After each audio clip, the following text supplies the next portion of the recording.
Hello, everybody. How are y'all doing out there? Happy Sunday, happy Sunday, happy Sunday.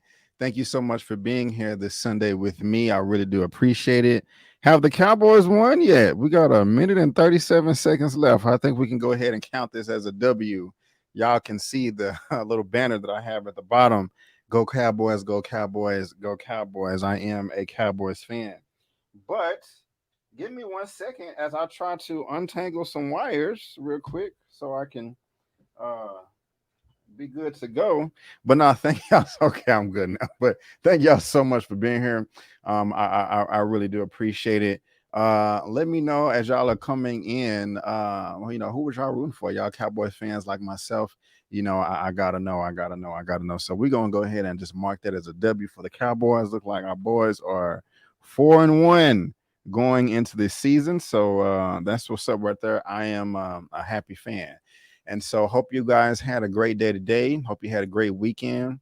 Hope that you did everything that you needed to do today to prepare for another great week.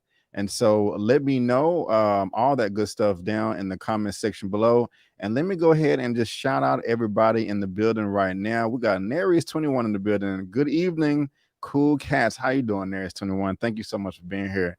The producer from Marvel himself, Nathan Moore. What's good? What's going on, man? How you doing? How you doing? Hey, Miss Zia Latrice, how you doing? How you doing? Hope all is well for you, ma'am. Hello. Thank you so much for being here. Also, we got Chill Spot in the building. Hey, everybody. So glad I could make it. I'm so glad you can make it too. Thank you so much for being here. I really do appreciate it. Is the game over yet? Is it official? I'm still looking. I'm still looking. We got 52 people in the building.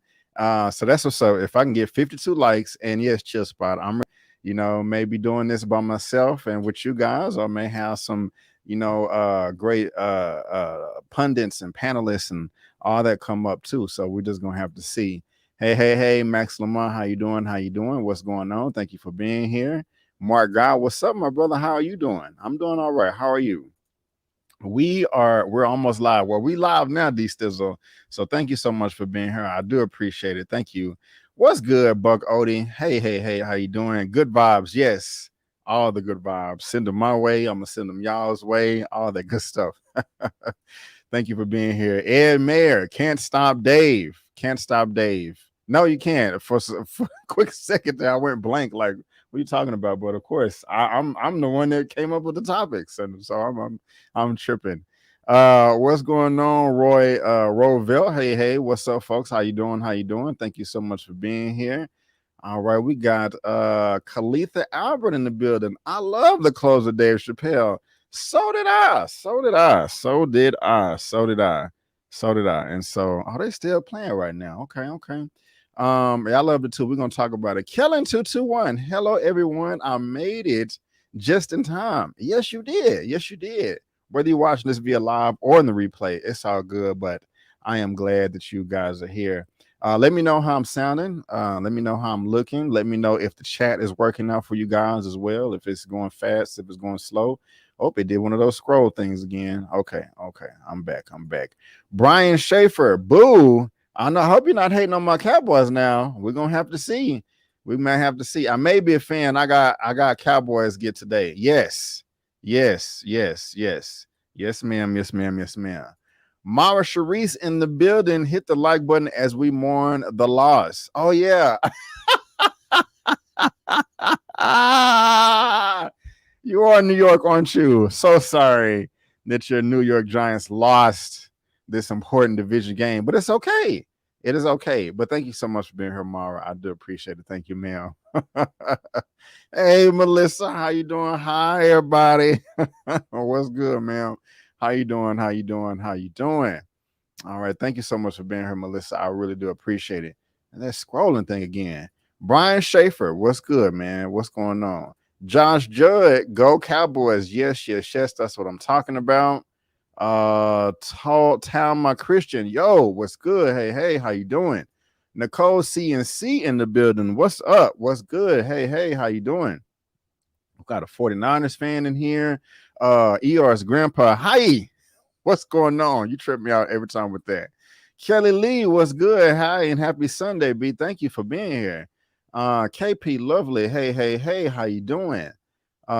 Davis Brilliant, yes he is. Shalimar, how you doing? Thank you so much for being here. I bleed blue and we bleed now. Yes, it's okay. Get a bandage, get a bandage. And how many seconds left in the game? 27, 26. That's too bad, too bad. Discuss Harley. Hello. How are you doing? KP Lovely. Hey, how you doing? Thank you for being here. Keeping up with Lex. Hey, I gotta come back for the playback. That's all good. Before I waste 2 hours of my life, is Spiral good? Be Avery. LOL. I enjoyed it. I did enjoy it. I out of like all 12 of them, it's not that many, but I think it's maybe like the fourth or fifth best. Number 1 and 2 are the best. 3 and also 6. And then this one was good too, the Spiral. So check it out. I think it's worth it, especially if you're gonna rent it or whatever, how stream it, however they do these days. What's good, Margot? How you doing? Def Rocker, hello. What's good? Steelers Nation. Okay, I ain't mad at you. Jaren 215, what's up? How you doing? Hey. EOS grandpa, the Browns. Okay. They will persevere. Gary G in the building. What's good? And I got the green light, sounding good and looking good. Well, that's what's up right there. So I can close that app as well because the Cowboy game is over. I'm looking right now. I see that I have 72 people in the chat right now. So thank you so much. I do appreciate it. We got 47 thumbs up, 1 thumbs down, but that's all right. If I can just get a few more thumbs up real quick before we get started, just a few more thumbs up, I would really appreciate it. I really would. And this is just a little thumbs up dance right here that'll get you in a thumbs up.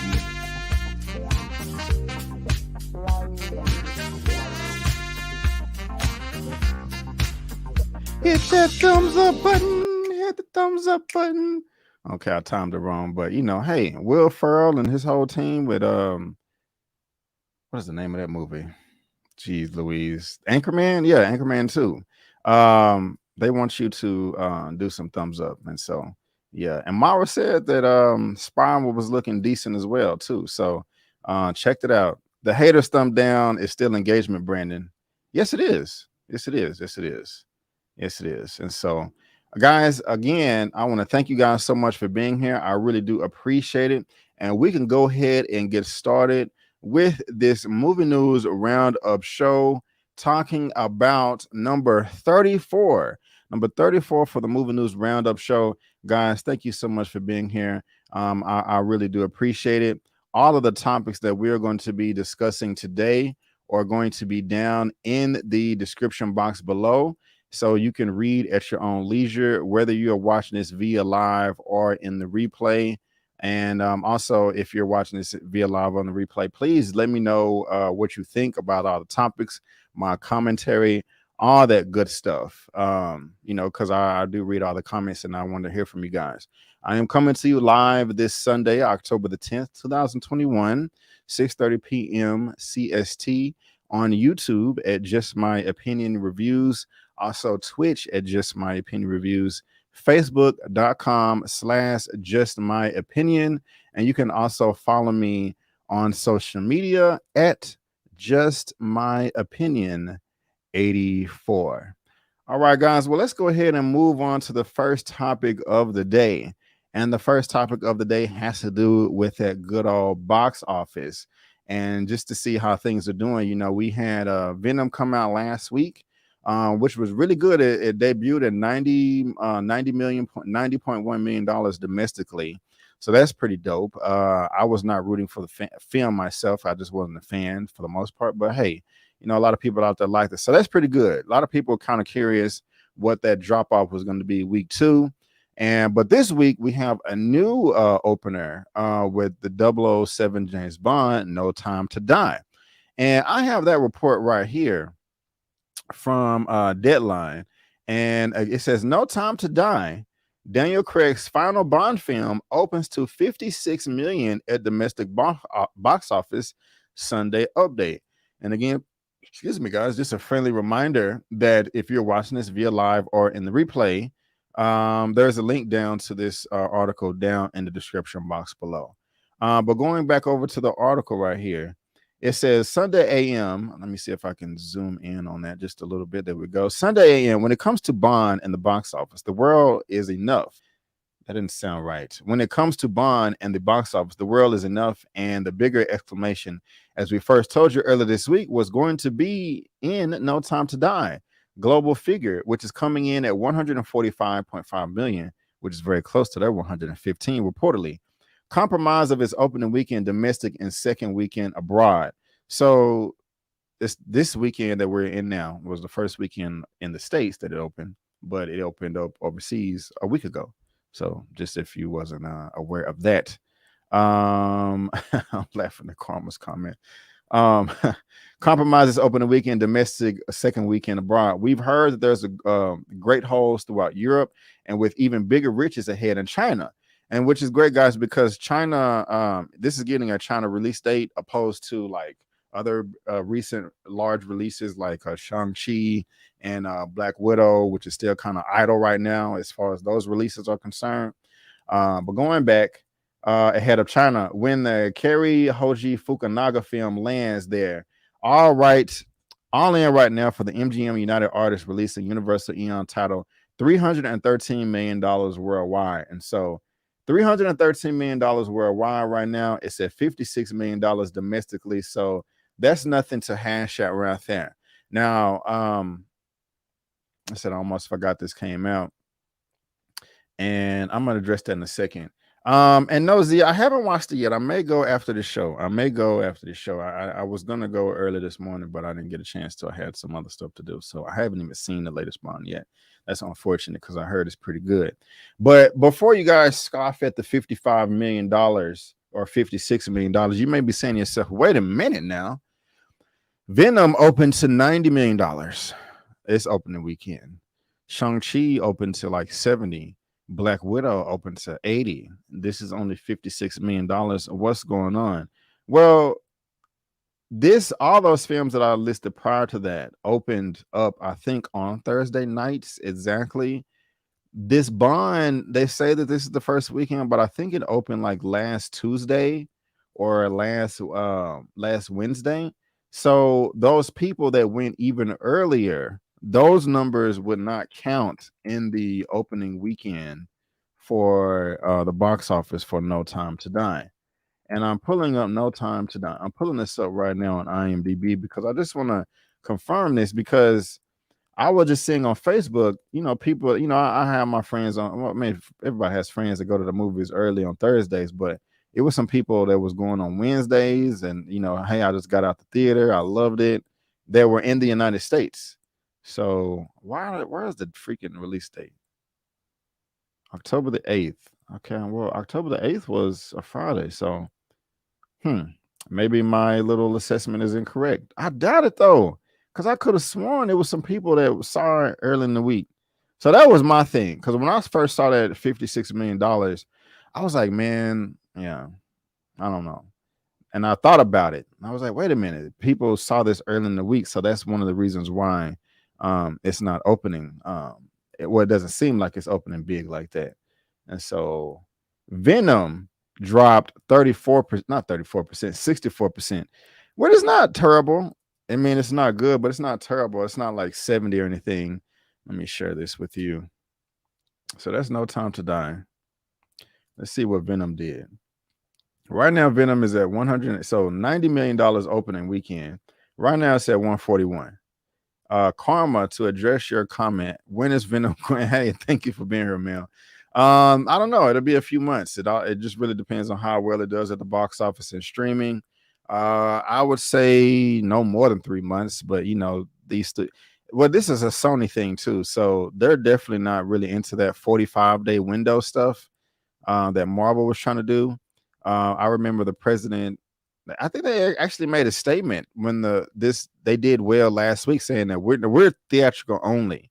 So with them saying that, it's probably going to be at least 2 or 3 months. I'm just guessing, but we're gonna have to see. We're gonna have to see. But thank you for being here, man.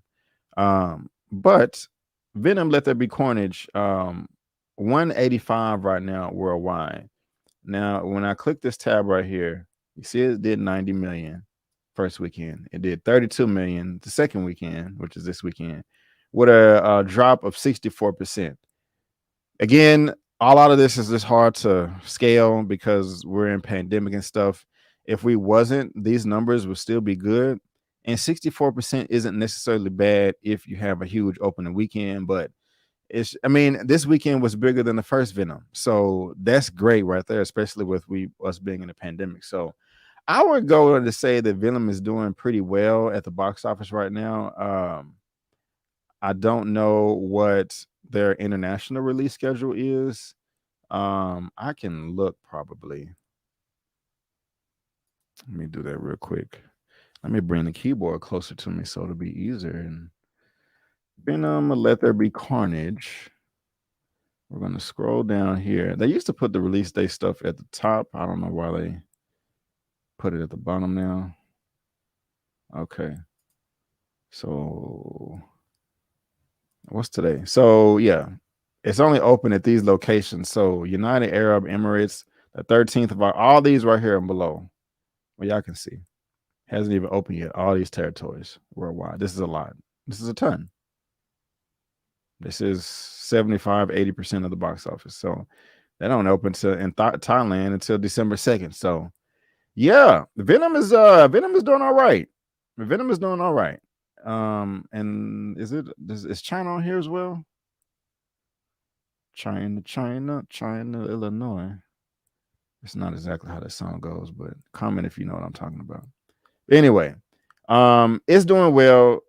Like I said, 185 million worldwide, and it has to open all these territories down here. So will it reach 500, 600 million dollars? We're just gonna have to see. And again, Bond is doing well at 84%. Critics 88%. Audience rating. That's not the same for Venom. Oh yeah. Also, another bigger release. Let's just see how Shang-Chi is doing. Something that I was rooting for. Strictly Starlight here. Hey, Strictly Starlight, how you doing? Sister coming through from the UK. What's good? What's good? Shang-Chi is at $401 million now. And yeah, so big ups to Shang-Chi and the legend of the 10 Rings. So you guys let me know what you think about all of those that box office stuff, if it matters to you or not, if all this stuff came through in the projections that you thought, that you wanted, all that good stuff. So I don't want to go as far as saying that No Time to Die. I mean, it reached expectations. I guess that's fair to say. So, it did reach expectations. So, we're gonna have to see what y'all saying in the chat. I must say, I don't know if Daniel Craig was my favorite Bond, but I'm glad to see him go. He handled this movie very well. That is very true. That is very true. Well, guys, let me go ahead and move on to the second topic of the day. But before I do, I want to introduce you guys to my first guest of the show today. I'm very excited for this young lady to be here. She's been here before on my channel, has a lot of great energy, a lot of great content on her channel. She's freaking hilarious, very unapologetic about her opinions. And, I had to bring her through for this discussion to get all that hot fire coming from the great state of Texas. Your girl Tyra with Struggle Reviews TV. Oh, Yes, not good, that man. hot fire. Yes, all the hot fire. How you doing, ma'am? I'm fine. Did I miss anything? No. We just not getting started. I'm just on this Oh, second okay. topic right now of the day. Oh, I just got done going over the box office for Venom and the that 007 that was film. surprising. I haven't seen 007, but Me I'm neither. not like super invested in Venom. It just really didn't do anything for me with the first movie, but I think the second movie was better, but it's Really? just Okay. not it's not a really good franchise to me. It's not something I was hyped to see. I just happened to watch it. I feel I you like on that. Woody I feel you. Harrelson though. Woody Harrelson, he was a good addition to the movie, but it's nothing special. When I Tom do. Hardy goes back to Mad Max, then I'll watch that. I can't wait for that. You have Yeah. good taste. You have good taste, and so that's what's up. I haven't seen the Bond film either. I'm kind of falling behind on that, but I do want to see it. And I mean, the Venom franchise, it's not for me either. But I slightly like the first one better. But even your criticism right now, I can pretty much agree with you.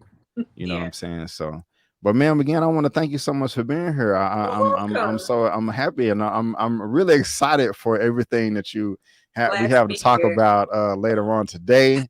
People in the chat feeling you like, yes, your girl Yes. Mara. Naris 21 was good, Zia saying hello and all that. You know what I'm saying? Strictly Starlight saying hello. So yeah, they loving you. So Hey, y'all. guys, Oh my yeah, goodness. I love y'all. yeah. So just to let you guys know, again, this is Tyra. She was on my channel before when we was talking, I mean, I had to turn this fan up because I'm starting to sweat.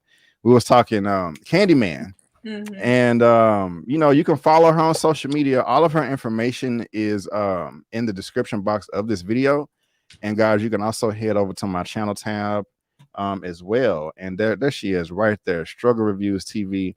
Except the sister get to 5K subscribers, Oh, check because me out. yeah. Struggle. Yeah. No, she got some great content over there. So, Yeah. but you ready to get this show on, ma'am? Yeah, let's go. Cool. Well, let's go ahead and move on to the second topic of the day. Has to do with these vaccinations. It's COVID-19 vaccinations. It's that's getting strict. Got this report right here from the Hollywood Reporter, and I got a story to tell you too about this, kind of, or everybody out there. But it says the Los Angeles to require COVID-19 vaccinations for movie theaters, concerts, and restaurants. The order impacts. And before I get into that, just guys, let you know, if you're watching this via live on the replay, there's a link down to this article down in the description box below for you to read at your own leisure.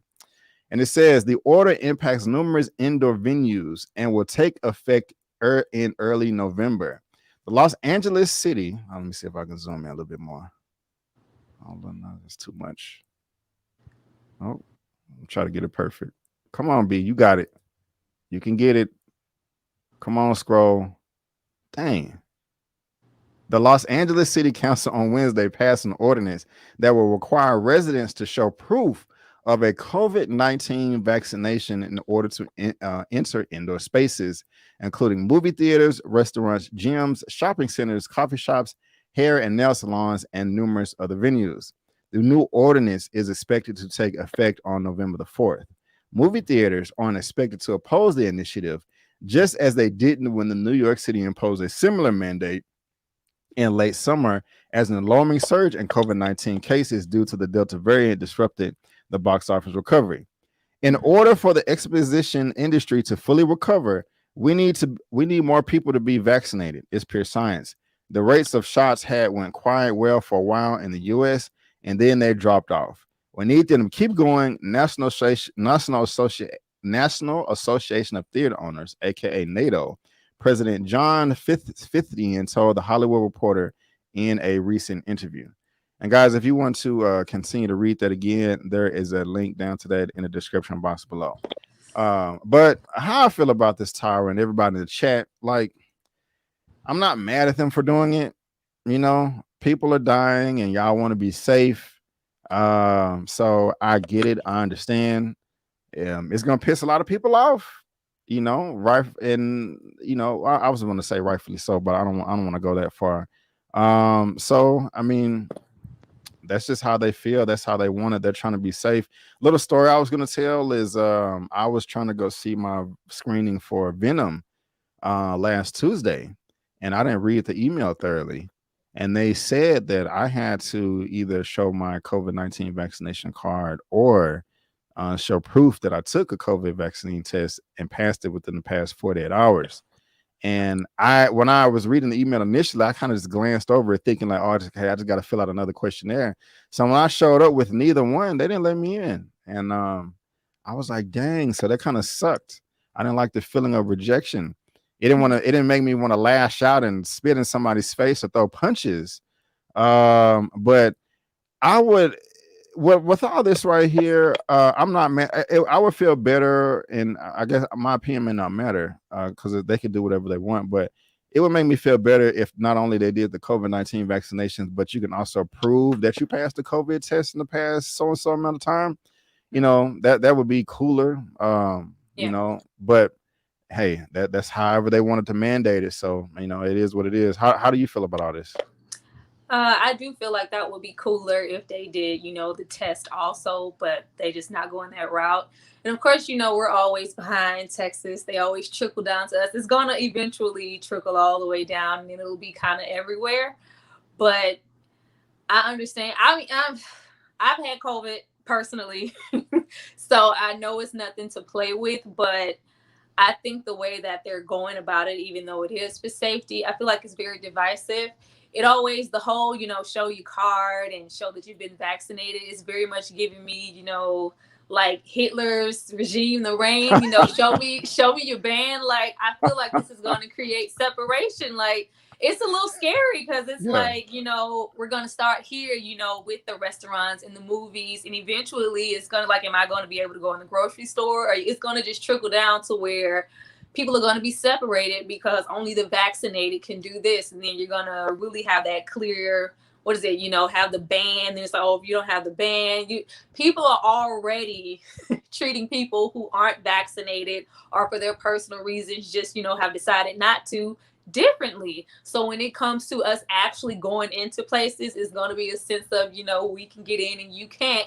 You need to go get vaccinated. Like, it's not a good feeling, especially, some people like myself, you have a health reason why you don't want to go and get the vaccine. It's so many other reasons Right. besides somebody's personal preference, just Exactly. not to, like, just because I don't want to doesn't mean, I care about your life any less or I don't. But it's just that sense of, I got it and you didn't and you're wrong. Like, I don't like that. So I think that 100%. this is some BS. 100%. I mean, you have your people that don't want to get vaccinated, that go around spreading misinformation and conspiracy theories. You know, those people are whack. I don't subscribe to that at all. And in that same boat, people, I'm not gonna get the vaccine, and they just still go wilding out, touching and spitting and H words on everybody. I'm not down with all that. I don't subscribe to any of that. You know, I'm one of those. I'm not vaccinated either for a number of reasons, but I stay away from people. I stay at home. I work from home. I stream at home. I go to the grocery store. I don't kick it. If the couple of times I have gone to the movies, it was either a private screening with all these requirements. And when I went to go see Venom, I purposely went the first showing of the day in the morning when it was two people in the theater and I can sit on the Yeah. back row in the corner. You know what I'm saying? With my mask on. You know, I got the K95 and the N95 and the cover. So I'm still being responsible Cautious. and not just there you go, and not just pretending as if something doesn't exist. Mhm. Super chat of the first super chat, Laney Womack for $9.99. Thank you so much, man, for sending in the first super chat of the day. What a money reside, what a money reside, what a money reside, what a money reside. Cut that off too quick. Sorry about that. Whether you take the vaccine or not is up to you. I don't judge. But when we as a society are accepting the government mandating we do anything to our body, we are entering a very slippery, dangerous slope. Yes. Yes, ma'am. Yes, ma'am. Yes, ma'am. I hear you. And thank you so much for the super chat. I do appreciate it. We do appreciate it.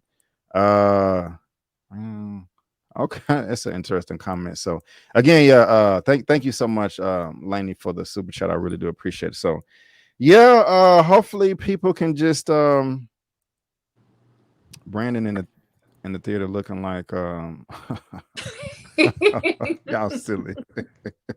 But hopefully, people can just be smart and Yeah. not be violent and just have a I head on think the straight. And scary thing is that's, really making people hesitant is, even when you get it, the ideal, to get a shot is to, I'm okay regardless. But there's also a risk that comes along with the shot, not only health risk, but risk that you can still get it and pass it. So there's, that sense of people who don't want to get it, like, as long as you got it, you shouldn't be worried about me. You're safe, right? You got the shot, right? You're insured.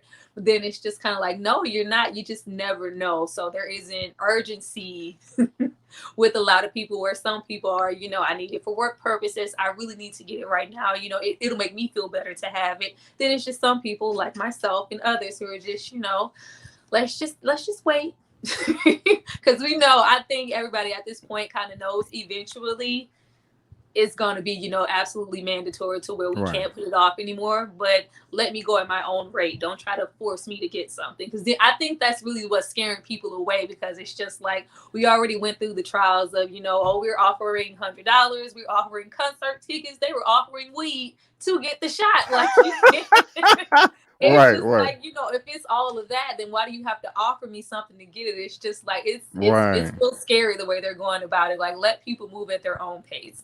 There you go. Yes, ma'am. I agree. ER's grandpa, I want to thank you so much for sending in the Cash App for $5. Thank you so much. I do appreciate that, my brother. I do appreciate it. Thank you, thank you, thank you.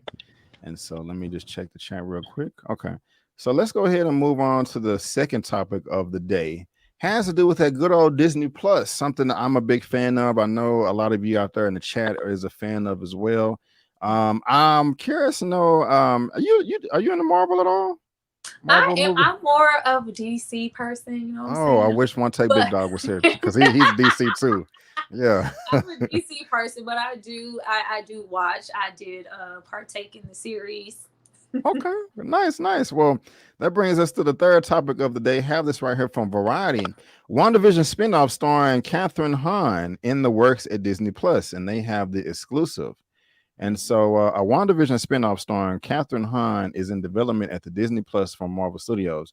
Variety has learned exclusively from sources. And again, guys, if you're watching this via live on the replay, there's a link down to this article in the description box for you to read at your own leisure.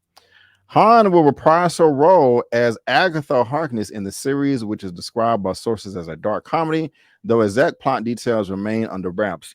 WandaVision head writer Jack Schaefer, who would serve as the writer and executive producer on the project. Should the spinoff go forward, it would be the first project Schaefer has set up with Marvel since she signed on an overall deal with them in the 20th television in May. And so Marvel hasn't responded to this. I love the show WandaVision, and I love Kathryn Hahn as Agatha. And what's crazy is this is my most least anticipated show of all the Disney Plus stuff that they announced. I was like, WandaVision, okay, I mean, I'm gonna give it a try. It's the best thing smoking. Man, hold up. You know, like I was in there, you know what I'm saying? When it was the final episode, they were doing all the powers and stuff. I was in it. You know, they had the best season finale. I was like, go. White Vision and Vision chopping it up, talking about philosophical debates and stuff. I loved it. And she was fire. I mean, Kathryn Hahn has always been funny to me. Step Brothers, you know, it's freaking hilarious. So I am 100% on top of this. We know Bob Chapek, the CEO of Disney, he's wanting to push that streaming and stuff, and so this just kind of gives him more to put on the platform, which is great for everybody, the shareholder. So this is just a win. I don't think anybody was disappointed with Agatha, Kathryn, you know, her performance, and so this is perfect. I'm 100% on board with this. How you feeling about it?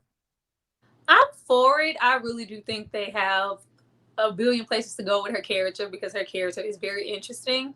But I'm just hoping that, because we're in land of spinoffs right now, like it's just so much about spinoffs. And it seems like the more and more that we get spinoffs, first of all, we don't get anything original, and it kind of cheapens the original, like the source material sometimes. So I'm really hoping that really all that goodness we got, you know, with WandaVision, they can keep it going with her and not just kind of make it secondary and kind of a lackluster of a show. I hope they give the show the same effort that they gave that one.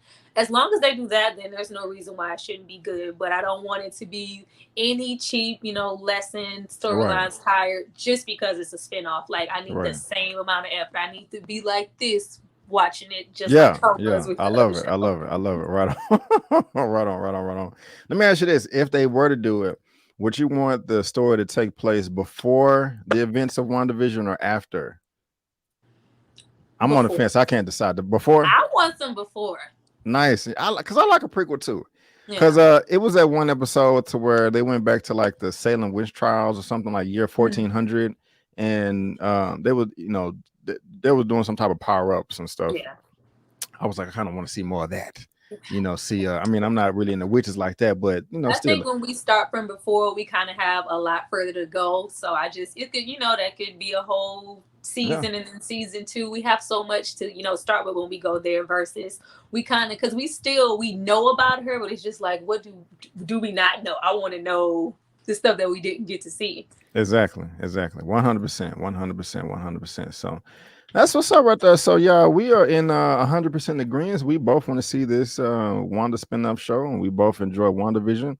So you guys let us know how you feel as well, whether you agree or you disagree. Let us know down in the comment section below. Okay. But let's go ahead and move on to. I got another notification. Okay. Topic number 4. Topic number 4 has to do with some Netflix.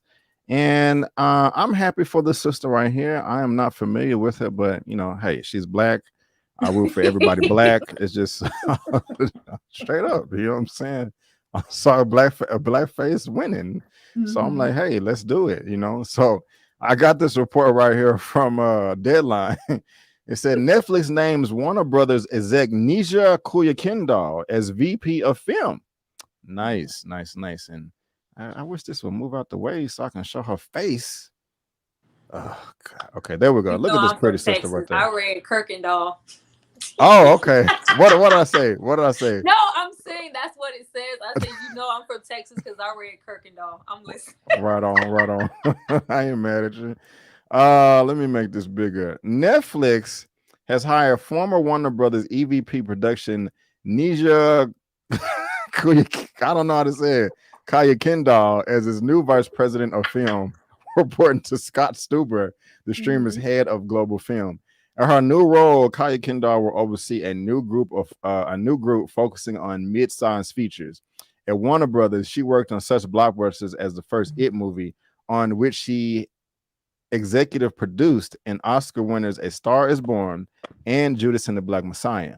Other features credited at the Burbank, California lot include Just Mercy, The Sun Is Also a Star, Kong Skull Island, Everything, and Magic Mike. And just kind of give you more of a visual representation. This is her on IMDb. Kind of put some movie posters associated with her name, just so you can see. And then this is her filmography. So everything that she's touched right here is really good. I don't know if you've seen A Star Is Born. Tyra, fire. I mean, all of them. Man, I wasn't interested because they keep remaking it over and over, but I did watch it. It was good. Yes, yeah, it was. Y'all, A Star Is Born is a good movie, so y'all checked it out. You're good. But this quote right here, Nija's experience and reputation is stellar, and she brings strength to Netflix through her relationships and creative talents. Stuber said, for some time, there has been a significant gap in the market for mid-range films. This makes me so happy, mid-range films. And Nisha has been a fantastic track record of championing those projects. We're thrilled that she'll be leading a new team that will further ensure audience continue to be entertained by her movies. And again, you can continue to read on. That link is down in the description box below. Hey, like I said, I'm down for this. It's a sister, she getting a job or whatever, so I'm winning. I like her filmography as well, and so if she's going to be a part of these, she touched those films that we just previously mentioned, then I want her to touch more because I enjoyed all of them. And also, I talked about mid-level films. Every film don't got to be $150 million, $200 million, and every film don't got to be $5 million either. Where that $20 million, $30, $50, $60 million films that we still need those. Those can still make money. So I'm thrilled about this. How are you feeling about it? Are you a fan of her work? Let us know. I am a fan. I have actually watched the Everything Is Everything and The Sun Is a Star. Those aren't, my favorite films. Those are more of, the teenage romantic drama kind of films. But for her to be able to push those, and the Judas and the Black Messiah, The Star Is Born, Just Mercy, those films that probably wouldn't have been pushed as much, that's a really good thing. And to have her be a part of Netflix and, streaming, that's a whole new wave. So for her to be there and for them to just be progressive enough to, take that stride to give her a chance, that's really big because, it's just always so closed off. So I'm with you, we pushing for everything, we betting on everything Black, but even if she wasn't, her track record, shows for itself, what she's able to do, and the projects that she has pushed and believed in, they have done well. Yes, So ma'am. I think Yes, that's ma'am. a really good thing. All right, all right. Sounds good. Sounds good. You on it tonight, ma'am. You are on it tonight. So that's what's up right there. That's what's up. So let's go ahead and move on to the next topic, the fifth topic of the day. Kind of has to do with more on Disney Plus. And this has kind of been wrong one. This has kind of been for the most part, I've really enjoyed it. If It's more what if on I Disney have not Plus. seen that one. Really? I have Well, not. from what I know about you, I can't say that you will like every episode, but Mhm. there's a couple in there that I know you would like. Mostly mainly the black people, the ones with the black people in it, you know. But all of them weren't for me myself. But you may be into this spinoff. We're talking more spinoffs. Another I got one. this report right here from Variety. It says Inside Marvel's What If finale, season 2 plans, and the T'Challa spinoff that never was. Hmm. Oh, that's just rest in peace, Chadwick Sad. Boseman. Rest in peace. Spoiler warning: do not read if you haven't seen season 1 of episode 9 of What If currently streaming on Disney Plus. Well, I don't know if I don't want to spoil it for you, because but I'll just say this right here. Well, guys, the article is in the description box below. If you guys want to read it. So, what if is? Do you know what it is? I want to. I kind of get a good, perception of what it is. It just never really spoke to me enough to watch it because it just seemed like I felt like it was gonna be a lot going on. So I did not watch it, but I might give it a chance, depending. You said you was messing with it, so I might Yeah. out. You're not the only one that's really wasn't that enthusiastic about it. Everybody was like, I didn't. All the other Marvel Plus shows, I was dropping 2 videos per episode. Not what if people just didn't cover it as much because it just wasn't as interesting. But it did. The season finale to me was like super fire. I was like, man, I want more. So what this is basically just talking about is, of course, Chadwick Boseman, who he's filling the role of Star-Lord T'Challa in this image on the top right here. He filled the role as a character called Star-Lord T'Challa, to where he's basically a guardian of the galaxy. It was a great episode, and they just had an idea that it was so good that they wanted a spin-off show from that as well. And of course, if you're a Chadwick Boseman fan, a Black Panther fan, a T'Challa fan, of course you would be on board with this. He was episode 2 of the series out of 9 episodes. I thought it was one of the best of the entire series, and so of course I would have been on board with this all the way, 100%.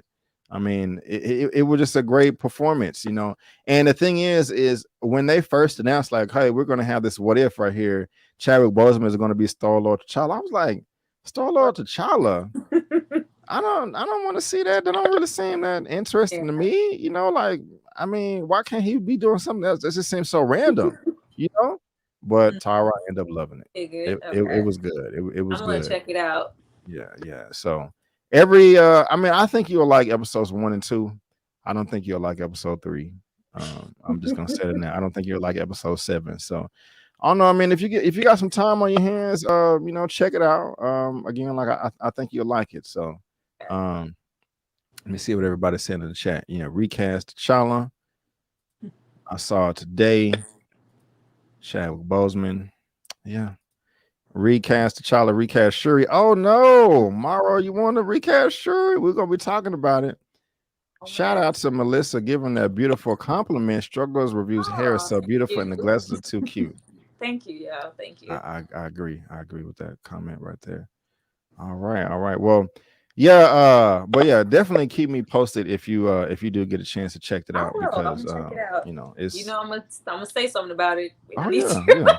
Whether you like it or you don't like it, I know I'm gonna get the truth. So that's what's up right there. So let me know. But speaking of recasting Shuri, that is the next topic we're gonna be talking about today.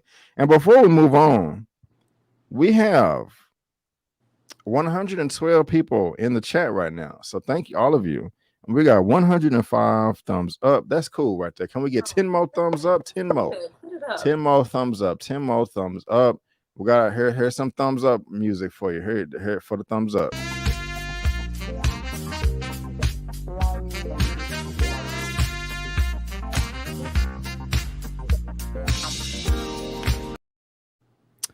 right. You got Will Ferrell out there and y'all dancing for y'all. He just needs some thumbs up. Help your boy out. Thumbs up, thumbs up, thumbs up. All right. So we have the next topic of the day coming from the direct. It says, dun, dun, dun, Black Panther 2, Letitia Wright reportedly promoting controversial anti-vaccine views on the Marvel set. Oh my goodness gracious. Black Panther. Let me try to make this bigger. Okay. Oh, that's wrong way. Sorry. Black Panther Wakanda Forever has been filming for several months now, and its potential lead star has already been through the ringer in more ways than one. Letitia Wright is diving into the Marvel action even further as she signed a multi-picture deal with Marvel Studios to continue on as T'Challa's sister Shuri, starting with her fourth MCU appearance in the upcoming Black Panther sequel. Since shooting began in late June, the actress has already been wiped out, because she got hurt on set. And now, right here, the star claimed that her intention was not to hurt anybody while voicing her comments about what the vaccine contains.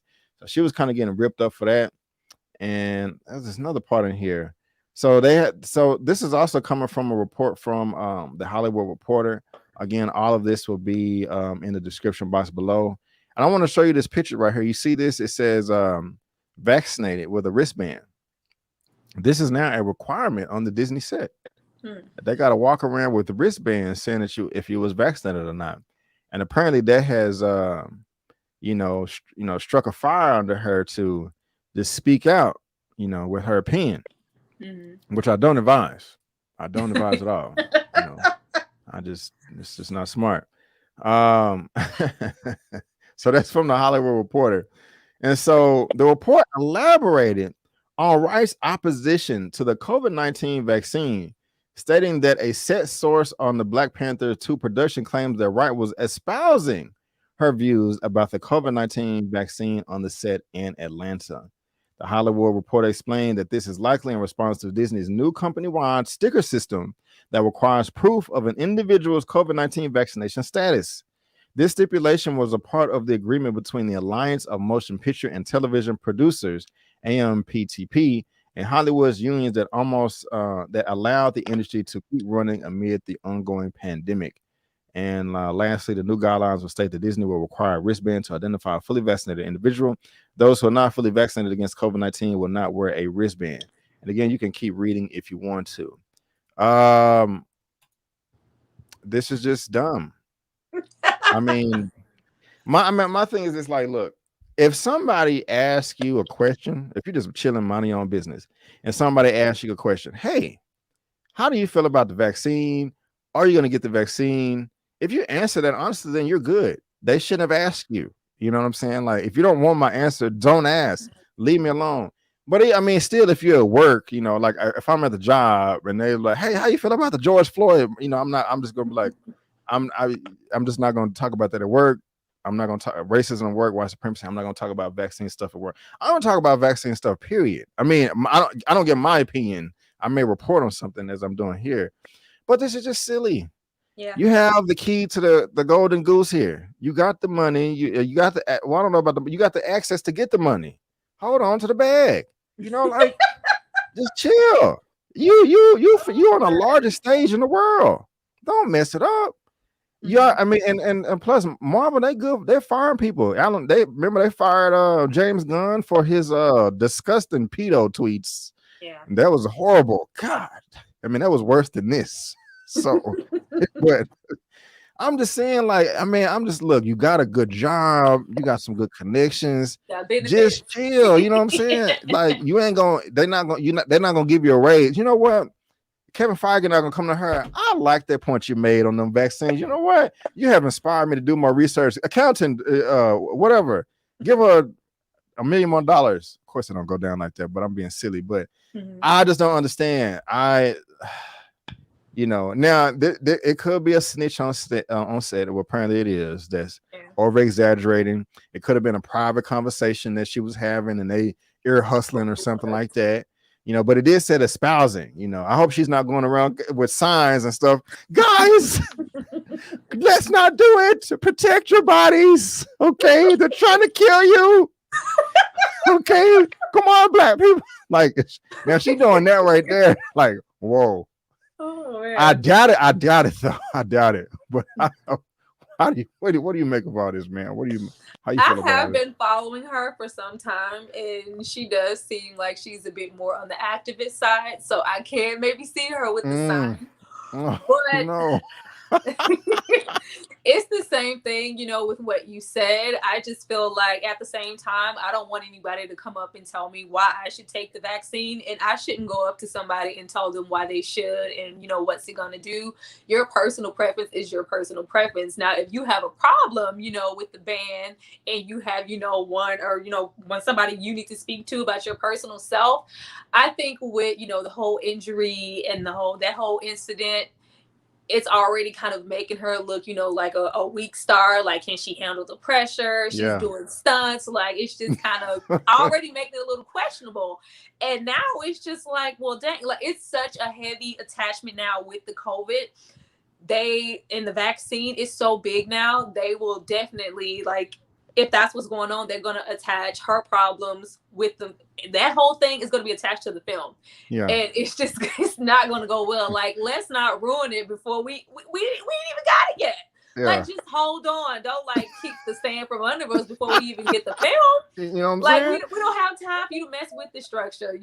With us losing Chadwick Boseman, like, it's just such a void. So I would think that her focus would be, despite how I feel about this, I need to, make sure my performance, however I feel, let me make sure I say this after. After we get the film out. Like, don't do that right now. Just keep your personal feelings. Don't go and pick it with your sign.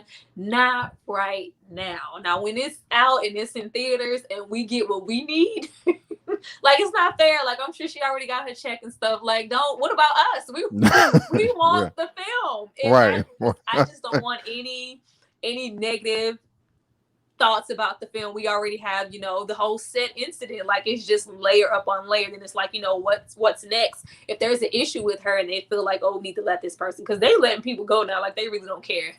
We have to recast. We have to do this. Then it's just another notch on a problem with the Black Panther film. So don't do that. Right. Don't do that. Right on. Be quiet.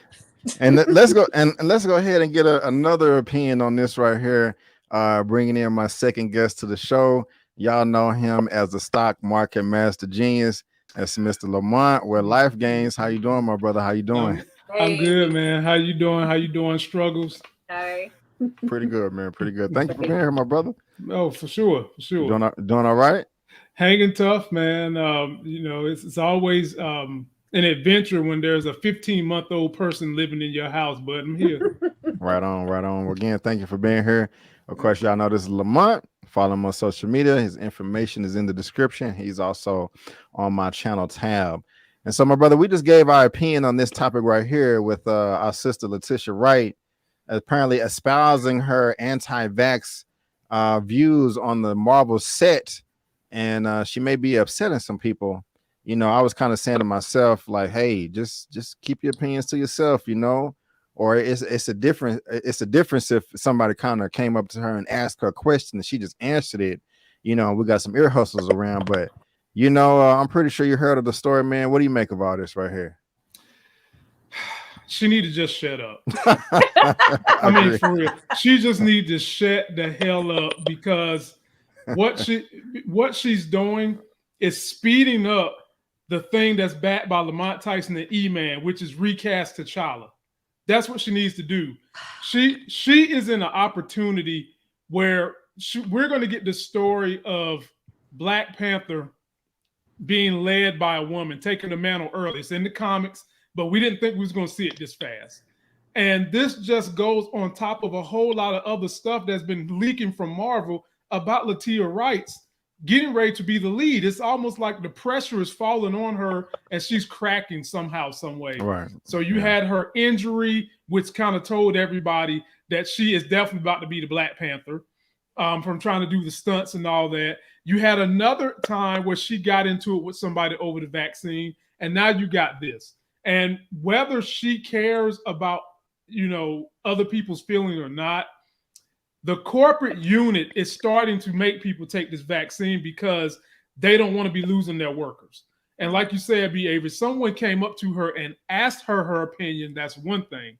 Right. But the way the article is written, and it could be fudged for all we know. The way it's written, it looks as if she's just running around telling people, don't take the vaccine. The vaccine got chicken eggs in it, whatever. Whatever. And for that, just shut up with your opinion. Right. You have your opinion. Leave it be to you. Make sure you're surrounded by people who are doing the best to make sure that everybody's healthy. You can film this movie and get it out there. We really don't want negative publicity around this movie before it comes out. Exactly. Because we're trying to fill the void where Chadwick Boseman is going to be gone. And how do you replace that? And right now it's off to a bad start. So Letitia Wright, if you want to keep that bag, that job, that role you have, because they will get rid of your ass. Yeah. If you want to keep it, just zip it up, play your role, and don't get the vaccine, and you just wear a mask. Do your own thing. But don't be trying to pull other people into this, causing the stink before the movie get here. 100%. Jonathan Soul, thank you so much for the $4.99 super chat.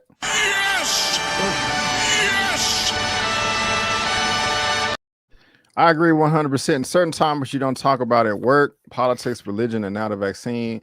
And they'll try to trick you at work too. This is not vaccine stuff, but I remember, was it 2015 and 16 when Alton and Philando died? Yeah. One of them, it was like back to back. Went to work. I was mad one time. I mean, I was polite. Hello, everybody. Sit down, did my desk. I'm not trying to small talk nobody. White lady come up to me, try to show me a Martin Luther King quote. Brandon, I swear to God, bro. And I wanted to be like, I wanted to respond like, she wanted to be like, this is how Martin Luther King felt about this, something about the darkness and the light or something. What I wanted to say was like, she was trying to get the point, like, this is what you should do. You should be like this person. I'm like, I wanted to give my full opinion, like, well, why you want me to do like them? Like him, they killed him, they assassinated him, so you want me to die? But I couldn't say that. I felt that I almost fell for it. But later when I'm thinking that she was trying to get me to open up all my emotions and stuff. So you just have to play stupid when things like that come, like, you at work, vaccine, what vaccine, But yeah, I think we all agree. Yeah. Sorry for my little story, y'all. That's what makes the channel good. When you interject your personal experiences, that's what makes it your own story. Right.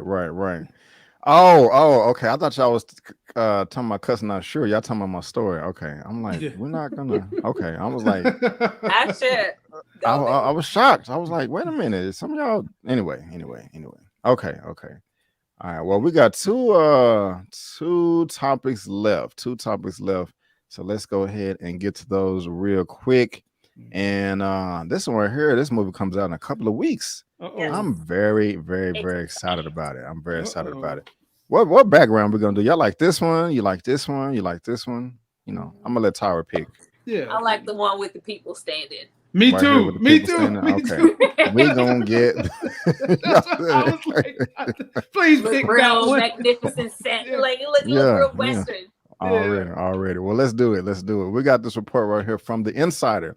The Harder They Fall producers say they chose Netflix for their Black Western due to built-in biases with theatrical releases. We all know that's true. And so Idris Elba, Regina King, Lakeith Stanfield, The Harder They Fall.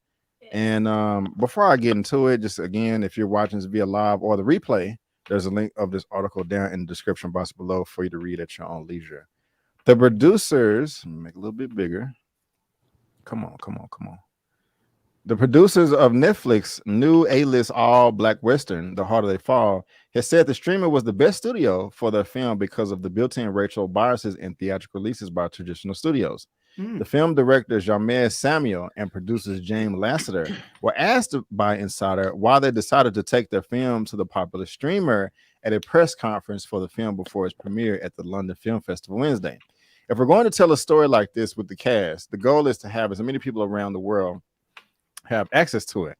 Lasseter, who produced the film alongside JC. And sometimes when you do it and sometimes when you do a theatrical release, there are these built-in biases. No one wants to see an all-black cast. I know for a fact that's not true, but in certain territories around the world, they will tell studios this that this movie is not for us, and are not really in tune with how the young generation feels. So what Netflix allows is around the world, everyone has access to it, and we will all have as many people as possible to see the movie, and that was the goal. And so there you go right there. And I mean, there's a few more quotes you can read if you like. This is what Jamez Samuel looks like, this brother right here from London. And and this is what his filmography looks like right there. And so Lamont, I'm gonna come to you first, and then I'm gonna go to Tyra. But before Lamont, I come to you, I'm gonna go ahead and bring in the third guest to the show. Welcome back, my brother. It's good to have you. The living legend Larry with today. I feel like what's good? What's good, man? How you doing, Larry? I was waiting for you guys to get past the COVID stuff, since you and I agreed we weren't going to talk about it anymore. So I was like, as soon as he's done with those topics, I'm gonna hop on. That's hilarious. You could have, man. We could have talked about her. We just didn't have to talk about me. You know, we could talk about it. This is not what I'm gonna do. You know what I'm saying? So I think it's best just to leave it be. I feel you, man. I am mad at you. But welcome to the show, man. I'm glad you're here, bro. I'm glad you're here. I see you. What's up, Lamont? I see you struggles over there. How you feeling? What's up, brother? What's up? All right, and they welcome you in the chat too. So yeah, Lamont, go ahead and grab us, man. How you feeling about these comments, and are you excited for the holiday fall and they're going to Netflix and the in theater bias, all that good stuff? How you feeling, man? Of course, I'm excited for the movie, the theater bias, and them going to Netflix. Basically, I was getting ready to invoke the name of the living legend on this topic anyway. This is what me and Larry have been saying needs to happen with every movie. It should have if you have an app run where they tax you a little more than what you would pay for theatrical release, so that more people can have the option to see the movie. That's all I'm always screaming for. But it leads me to ask another question that they didn't answer, B. Avery, which would be, is there another reason they're not telling us they got forced to go to Netflix beyond what they're saying? Oh, I'm sure. I'm sure. Sure. So I don't want to sound like a jerk, but go ahead. My fault. Go ahead. Oh, no, you're straight. You're straight. I feel like if you can go to the theater and you have a greater propensity to make more money, you're going to do it. So it just leads me to believe, is this the sugarcoating they're telling us? Is this the sugarcoating that they're telling us why they're not going in theater? Or did they really make the legitimate choice to not go with a major movie conglomerate and get in theater? That's how I feel about it, B. Avery. Great question. I honestly feel that I'm on the fence with it, but they probably didn't have the option to go to the theater. You know, possibly nobody wanted the film, which I don't agree with, but that's usually the standard Black people. I don't know about that, you know, which is unfortunate. But I don't know. I'm sorry. We've had worse films with Black cast get in the theater than what this on paper. That's true. On paper seems like it's gonna be. I can't argue with that. I just throw that out there. I cannot argue with that. Tyra, how you feeling? Dang. What's up? Should I just shut it all down?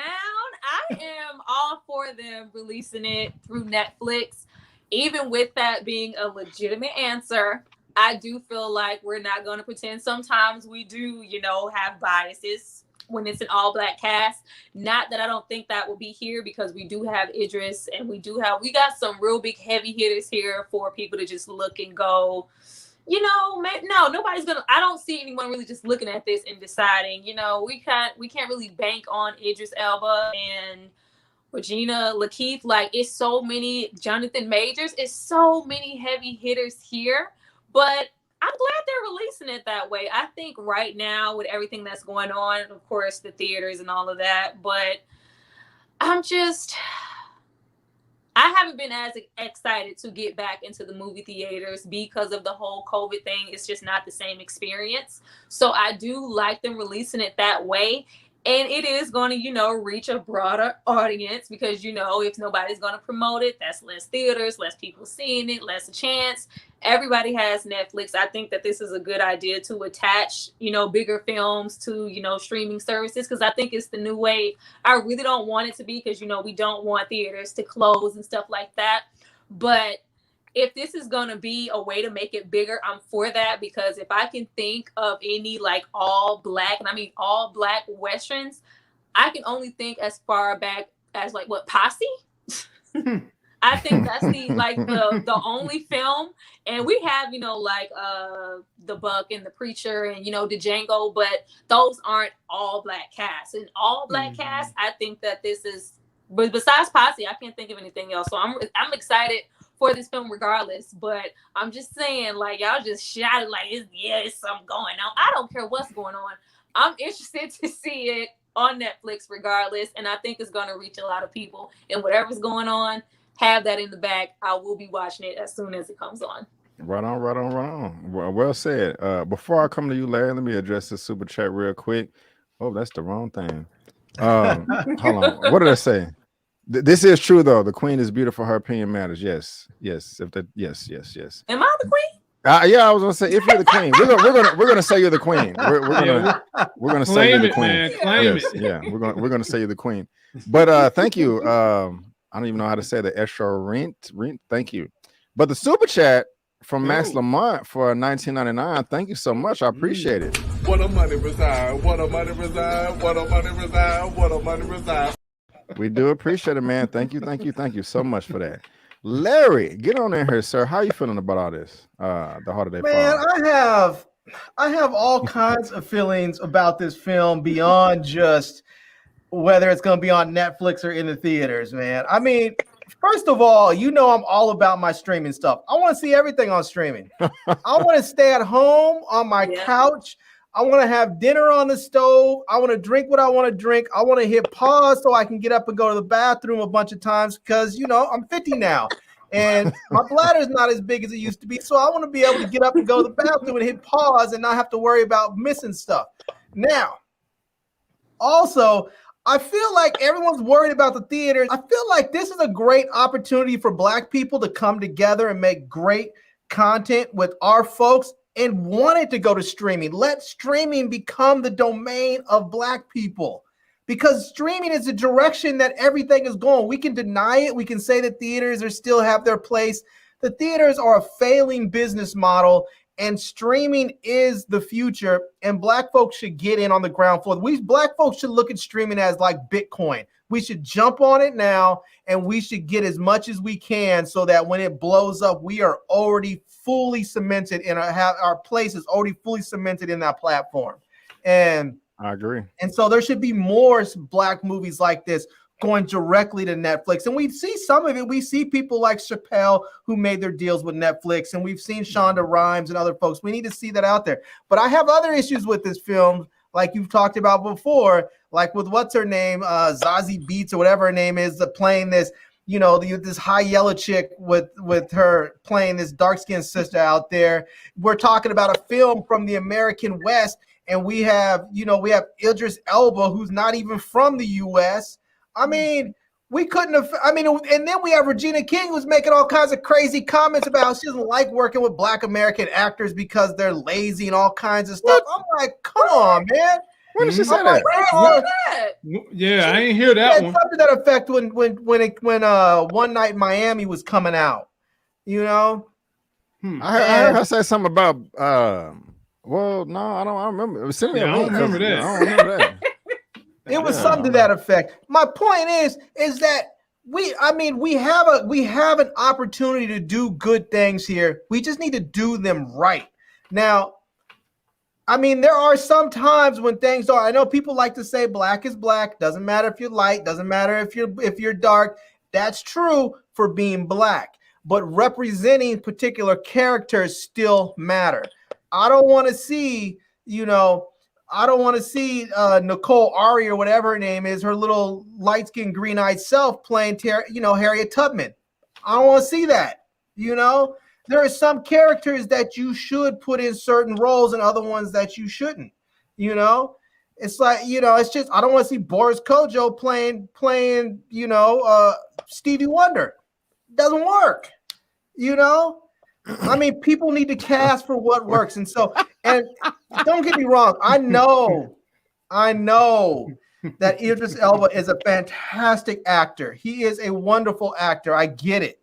But there are a lot of really talented Black male actors in this country that are American that can portray Americans.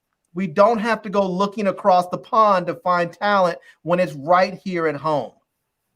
Right. I agree with that. I don't know nothing about the story. I don't know if it's true. I ain't never heard of it before. I don't know if it's fiction. I don't know if it's a little bit of both.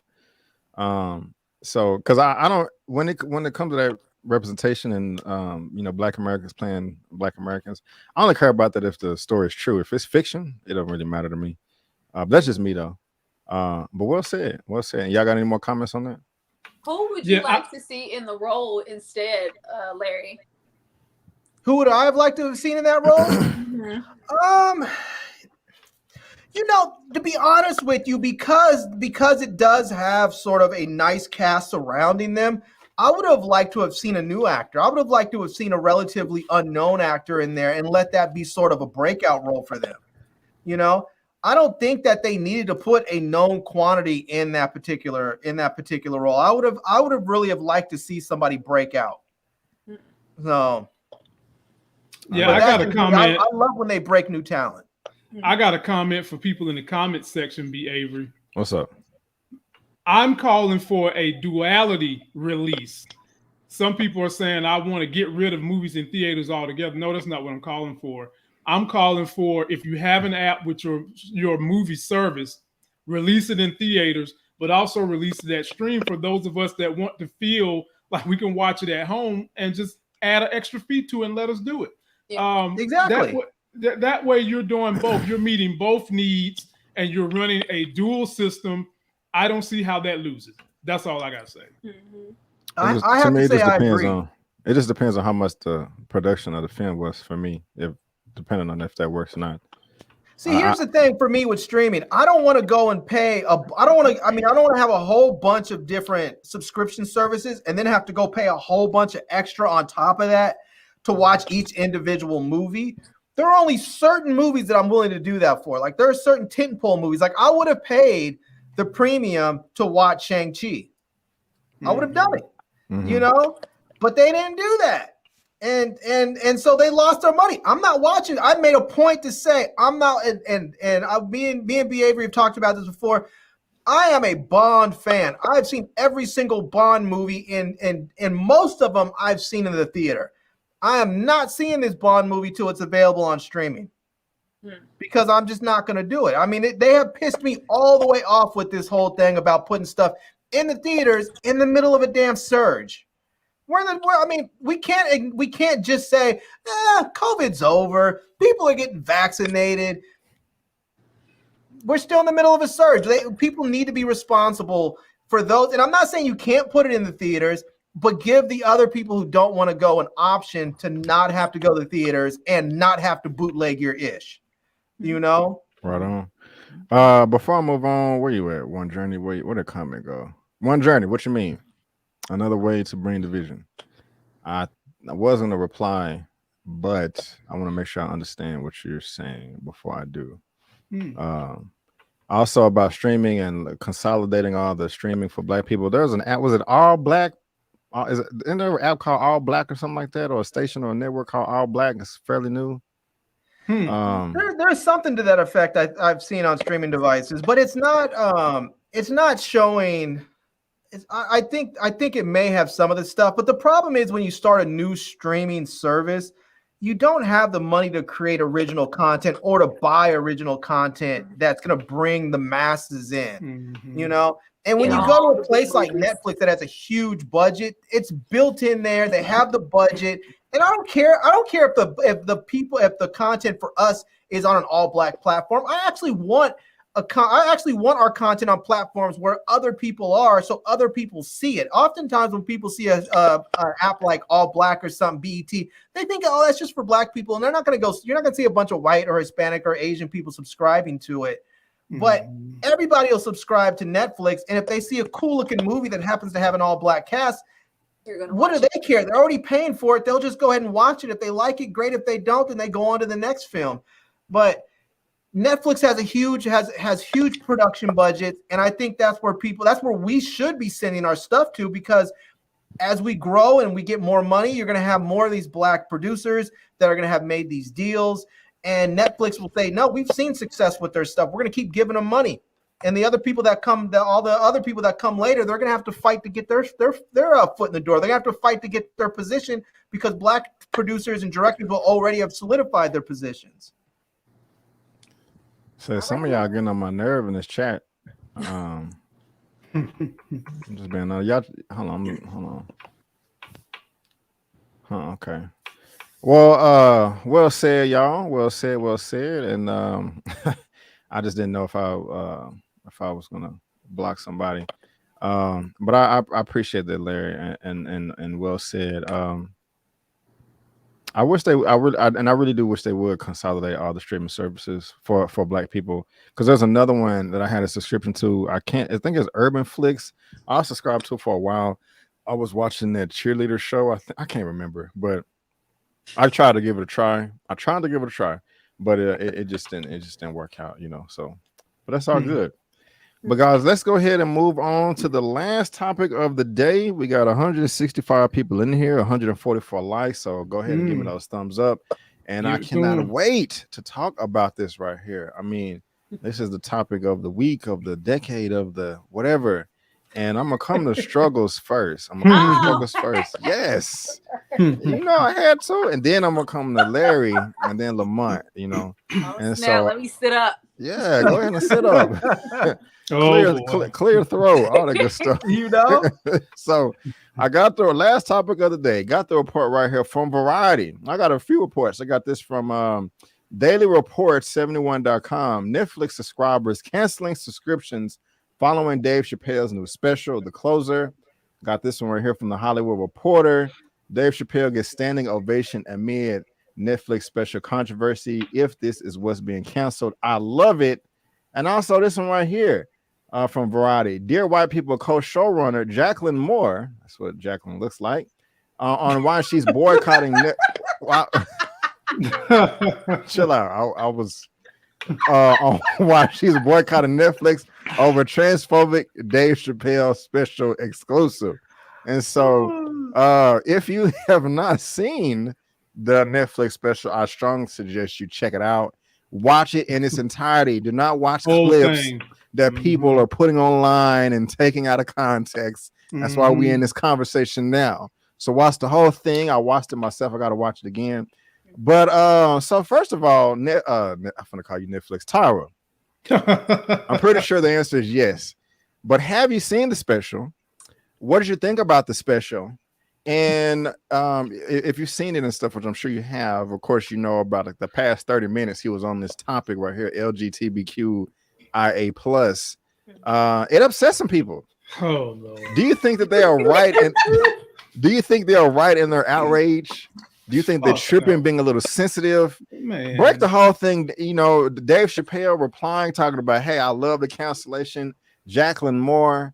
I'm not gonna read the articles, y'all. They're in the description box, so y'all can read them. We all know what they're about. Sarah, how you feeling about all this? I have one thing to say about all of this. It's not blood, it's beet juice. The shit was good. It was brilliant. It was brilliant, per usual. This has been the best one so far since he signed the deal with them and came out. It's no such thing now as like being too sensitive. Everybody's sensitive. Everybody has something to say. I think with him and him being the caliber he is and the seasoned comedian that he is, they found the right one. He don't care about being canceled. Everything that he does, I don't understand what the outrage is for and why everybody's surprised. This is him. This has always been him. when you go to a show or you watch something you go for the ooh, the ah, the shock. He always shocks you, says something explicit, something, that's going to trigger someone. Then he hits you right back in the face with a history lesson to let you know about what he said, and why it makes sense. Like, it's always very smart, really intellectual, really well written. Mm-hmm. I loved it. I loved everything about it. Did I gasp a couple of times? Yeah, but it's that's what you walk into it expect. It's just like, did he really just say that? And then he cleans it up right away and lets you know why he said it. It's so smart and so well done. The only thing my issue was with everything in total is that we are, in the age of, social media and, the younger generation, you're only, as good as, the last thing you did. Everybody doesn't know, the Dave Chappelle show, the Killing Me Softly, the Def Jam, Dave Chappelle, the Little Skinny, the Nutty Professor, Dave Chappelle, they don't know that. So anybody who doesn't know his shtick and, how brilliant he is, they're just going to associate him with being a negative transphobic comedian. And that's never been him. So I really hate that he leaned in so hard because everything, like in the past, I used to love, especially like Killing Me Soft. All of those are my favorite. He used to go in so hard on like an array of topics. It would just be some of, the simplest, dumbest, man pooping on the subway, all the way to something like, something transphobic. And it was just a spectrum. Right now, coming out, Dave is very smart. He knows, I think he's in the frame of publicity is publicity, whether it's good or bad. I'm going to say what I need to say. It's more so not targeting a specific, person or audience or, group of people. I just think he knows what works. And I do feel like at this point in time, he sets it himself like, I'm going to say it and I know where it's going to put me. Every time he does this, he's in a headline, he's canceled. It makes whatever he does blow up like 10 times over than, what it is. I do think it's, it's some purpose behind it. I don't think it's just random that he just happens to do this. I think once they poked the bear and bothered him the first time, once he said, something that he felt like was small, he was like, okay, y'all want me to talk some shit? I'm going to talk some shit and I'm really going to bother you. And I'm still going to get my check. I'm still going to blow up. I'm still going to get the publicity. Y'all going to be mad. And it's the last thing I'm giving you. Blood, beet juice. I liked it. Hold on. Y'all gotta block the white supremacists in the chat. Oh man, behavior, you have arrived. Yeah. You got white supremacists watching you, hate watching. You have arrived. Okay, no, I see. Thank you, Mara. I appreciate it. Mara got it because I was trying to do it myself and it got an error, but then I see it actually said Mara got it. So thank you, Mara. I appreciate you, man. Larry, sorry, got thrown off. Larry, how you feel about all this? Oh, hold on. Well, great comments, Tyra. Very well said. Thank you, man. Larry, go ahead, sir. I will say that I agree. I think this was out of his Netflix series, this was the best one. And I mean, his other ones were so good. I want to say this is his best one by far because it's like, well, I mean, and every time I watch one of them, I'm like, oh snap, this is his best one because they just kept getting better and better and they were funny. And one of the reasons I think people get so angry with Dave Chappelle is that when he's so smart, every time they try and come for him, they just can't because he's not trying to like cut people in such a way that just seems mean and hurtful. He just simply does what good comedians do. They point out the truth and make you laugh because of it. He is an excellent observationist. And he makes you laugh as a consequence of the things that he observes and the way he tells his stories. I mean, in some of the things, like for instance, I know you mentioned it's not blood, it's beet juice, and for me that was funny. I thought to me the thing that came out right before that was even funnier, which was it's not pussy, it's impossible pussy or beyond pussy. That to me had me just dying. Because if somebody was asking you to explain it I can't think of a better way that's it's so current and culturally relevant right now. This whole idea of people wanting to be, meatless, but then creating some sort of alternative meat. It's like what's her name with alternative truths. It's just no, there is one thing. You have one thing. There is something that you can't create something else and call it. You can't create a truth and say this is truth. No, there is truth. There is truth and there is lies. That's it. There is no gray area. You have people that tell the truth and people that tell lies. You could have variations of a lie, but that's it. No. But it's the same thing. People can be mad from the LGBT community about how someone else feels. They can say, look, we want you to appreciate our truth. We want you to appreciate our culture. We want you to appreciate our experience. But that's a two-way street. And if you're not willing to look at it both ways and say, okay, I understand that you don't like men. You don't like men that later transition to women because you look at them as still men. Well, fine.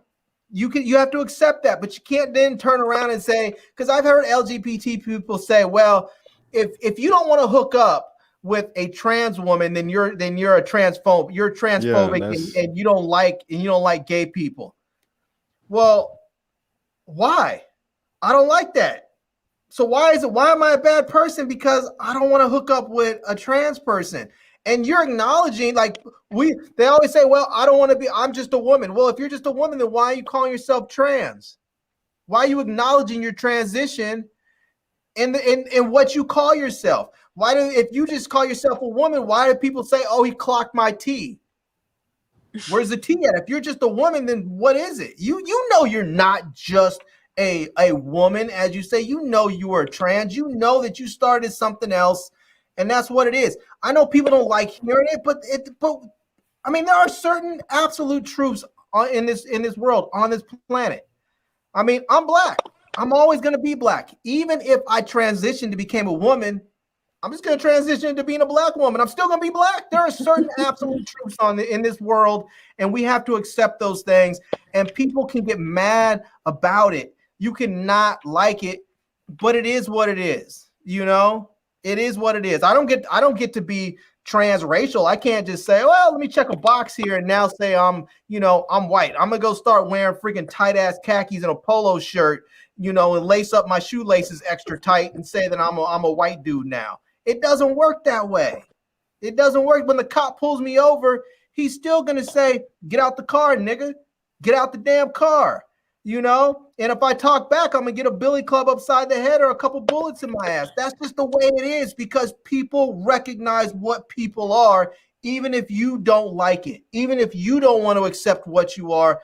Other people see it and they are going to put you in that box, because that's the way the world works. We work in a set of boxes, and everybody wants to put people in boxes because categories make the world operate easier. Deal with it.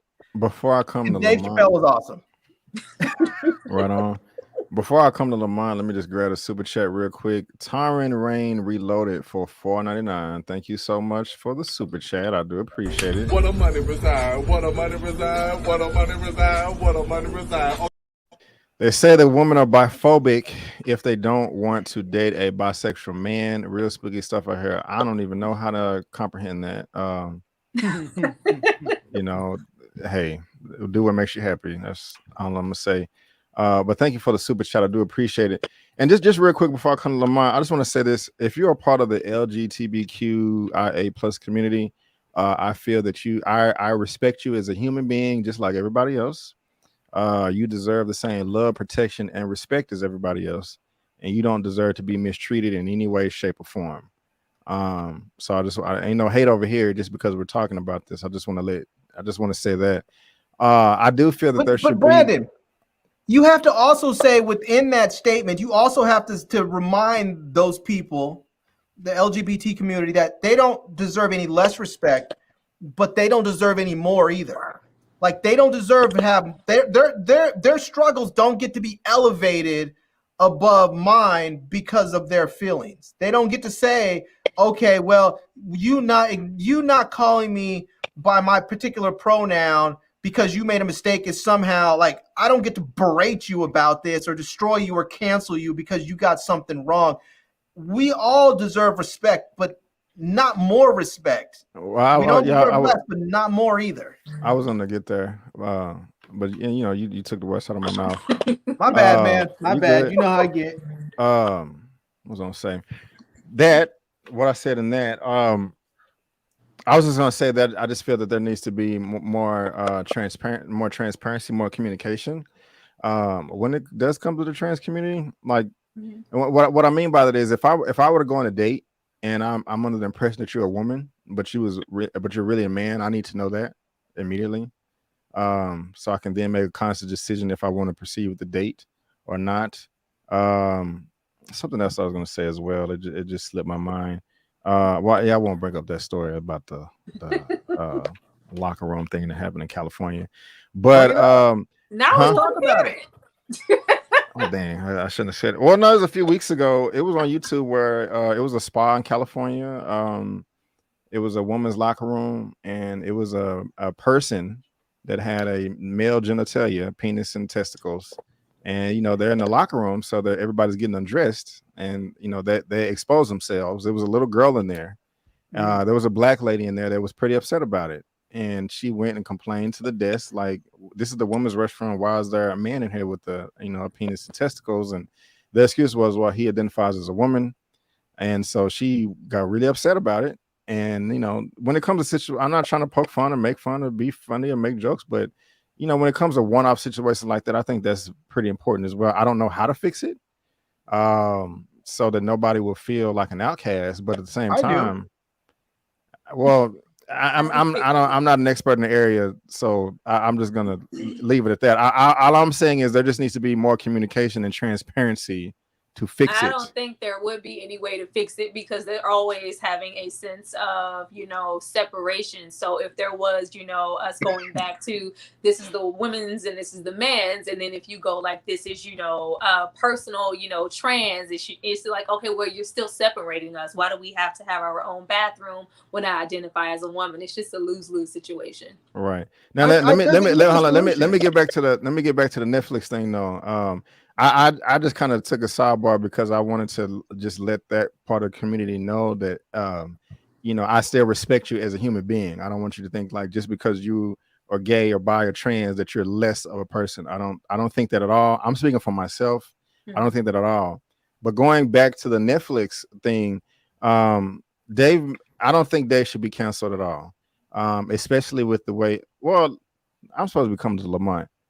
My fault. Lamont, go ahead, my brother. How you feeling about all this? I enjoyed the Netflix special. I thought Dave Chappelle did a masterful job as he always does. And I completely respect the LGBT community. I've never had a problem with that. I've talked about it on my channel often.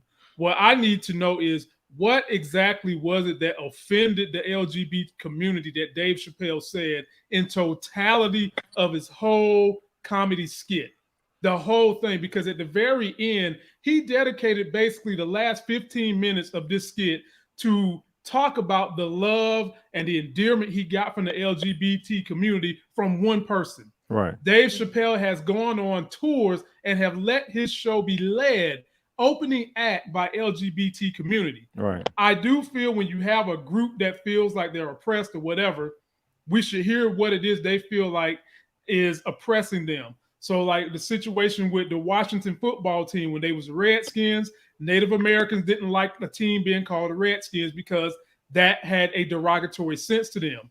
But my issue is like Dave Chappelle said in the very beginning of the whole thing. It's like this. How in the hell do the LGBT community get the same amount of advancements and rights in 20 years that Black people been trying to get for 400 years since we've been brought over here and everything we done gone through? So I do take an offense to that to some degree because it does feel true. It was a joke by Dave Chappelle's part, but like Larry just said, you don't get to elevate your sense of right and your sensibility more than some other group who's being oppressed and I'm not going to say for real, I'm going to say in a different manner, when the trans part of the LGBT is really the ones that seem like they're making all the stink, and you're making a choice to transform your body. You have a choice. You are born with a set of chromosomes. I don't give a damn how much you feel about, oh, I'm a woman now. No, you was born a certain way that is scientific fact, and then you decide to augment that. That doesn't mean that someone should come up here and treat you bad, right, beat you, ridicule you, or anything like that, or talk bad to you. That's your choice. But it is still scientific fact. You're born with certain chromosomes, and then you go and attempt to change them. And I don't see how that elevates you in your mind better than the people who are truly being oppressed, Jews, blacks, and all the other groups. And Dave Chappelle did pick on everybody in this thing. He even had a joke about space Jews. I ain't heard Larry David get on the phone and call and say we need to cancel Dave Chappelle. If anything, Larry David has said, I enjoyed it myself. So I just need to know, what is it that the LGBT community feels he did or said that's setting y'all back? And then on the cancel culture thing, it's like this. I don't per se care for the term cancel culture. If somebody does something that is so egregious, people need to have a swift, stern consequence. And in this situation, there ain't nothing Dave Chappelle has done that is going to merit some kind of stiff consequence, other than more people are going to jump on Netflix to see what the hell it was this brilliant artist had to say. Right on. Now, about all that, I'm going to answer your question as well, when you wanted to know exactly what offended them. But I love the special. I've only seen it once. Before I give all of my commentary on the trans part of it, I want to watch it again because I want to make sure I fully comprehend it.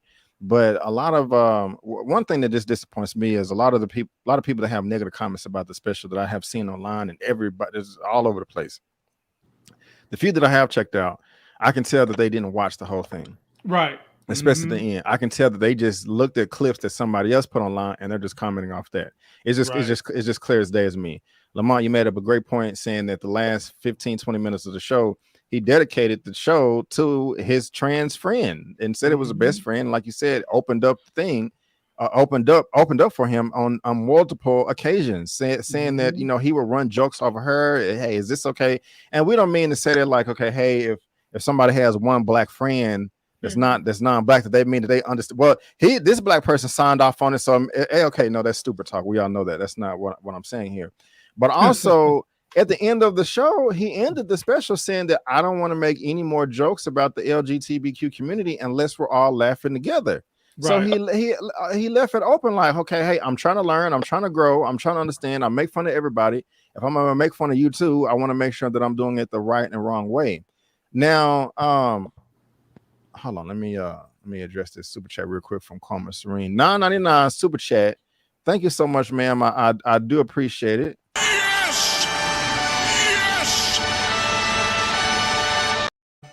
I identify as a multimillionaire, so I'm sharing my wealth. Thank you. Keep up the great work, lady and gentlemen. Thank you so much, Karma. We do appreciate it. Got the $1 million over there. Yes, ma'am. But one of the things that he was saying in the special, like he was just making up good points, especially about racism, because at one point he said that can a person be gay and racist at the same time? People was like, yes.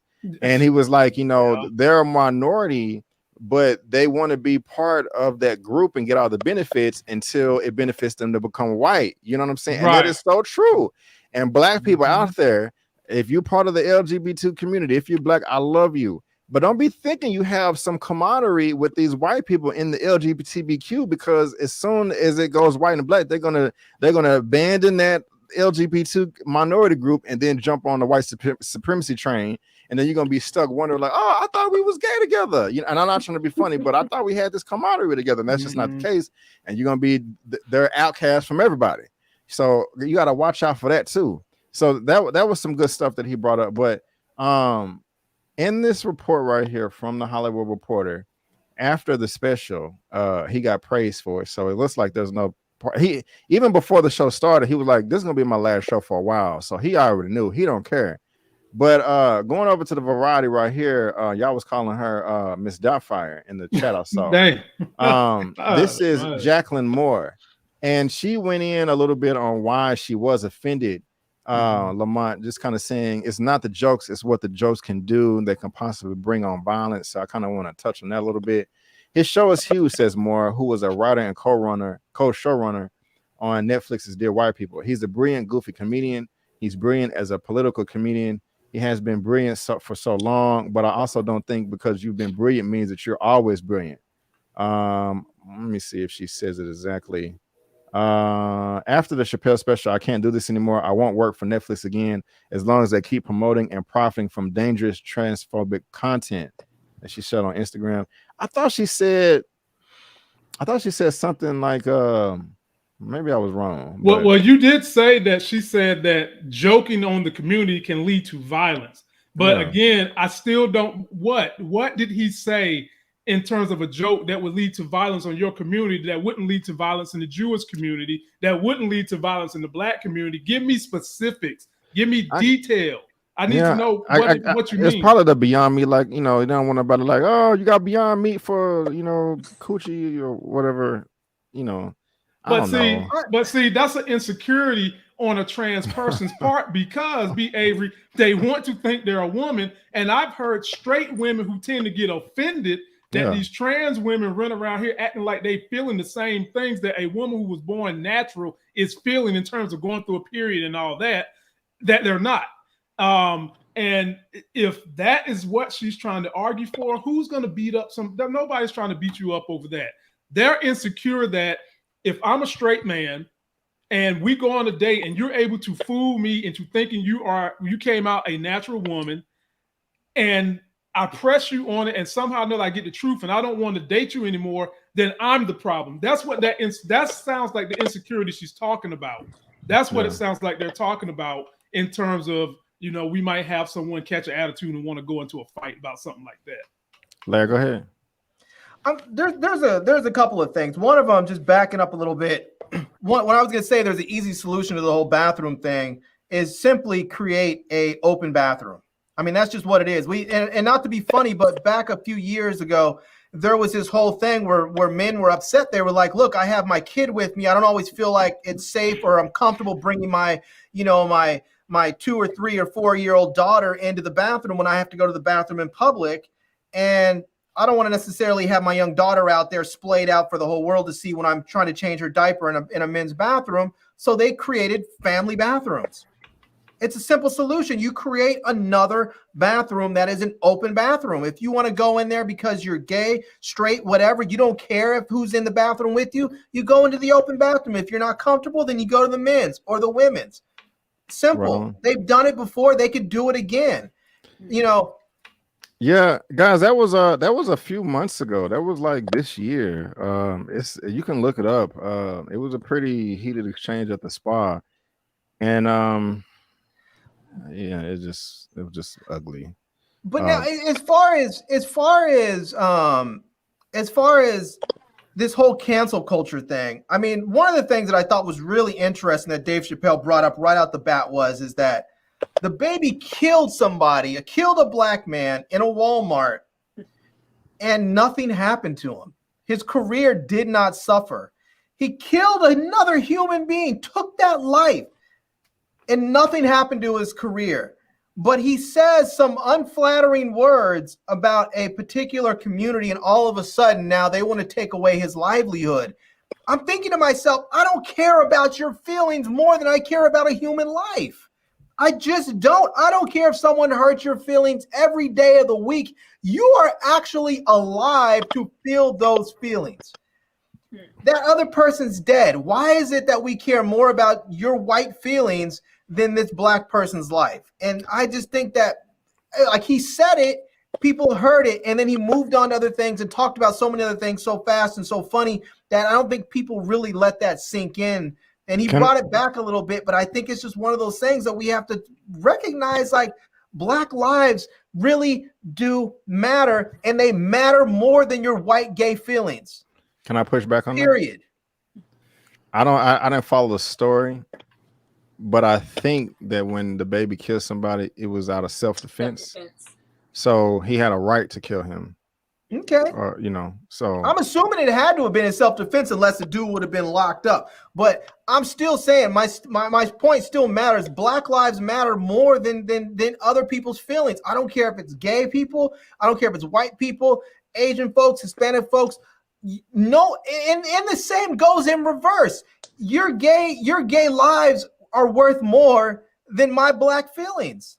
If black folks are out there murdering gay and trans people, and we can't sit up there and say, oh, you're just being racist, you're hurting my feelings. No, your lives are worth more than feelings. And if we're going to talk about people, then yes, I understand that people don't like being made fun of at times. People get their feelings hurt, but that's just what things are. People get their feelings hurt all the time.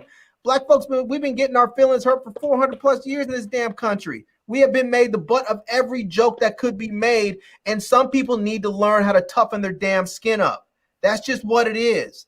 And if you don't want to have yourselves made fun of, then you need to go sit in a corner somewhere. Because in all honesty, the fact that people are making fun of you is sort of a rite of passage into acceptance into the mainstream culture. That's just what it is. When people can make fun of you and you can laugh at it and say, okay, that was cool, let's move on. Now, there's a difference between making fun of somebody with something serious. Like I'm not cool with white comedians getting up there and calling people the N-word and using the N-word. I'm not cool with that.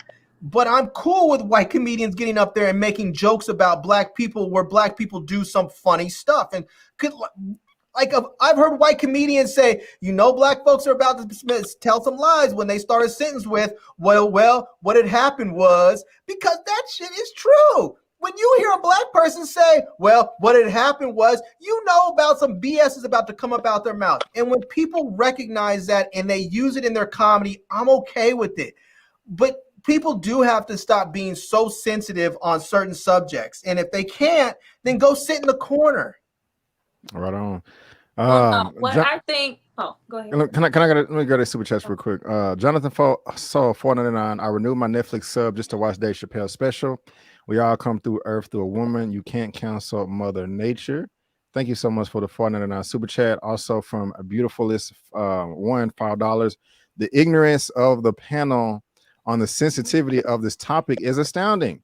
You may want to include Black LGBTQ folks if you're looking for clarity. Oh, well, I disagree with that, but I will still take your money. So thank you very much for the super chat. What a money reside, what a money reside, what a money reside, what a money reside. Oh. Man, I disagree with that big time. Like, I mean, I'm fully embracing my ignorance at this point. Yeah. Call me ignorant. But Tyler, go I'm ahead. Embracing it. No, what hold on. Saying was, my ignorance feels good. If you watch the entire show, I think a lot was missed on Dave's part. Well, the audience missing, people watching, is where he was saying, like, I think Lamont just mentioned, you guys are being really sensitive. We're, the ones who are out here being, harassed, shot down, this, that, and the other, and targeted because we're Black.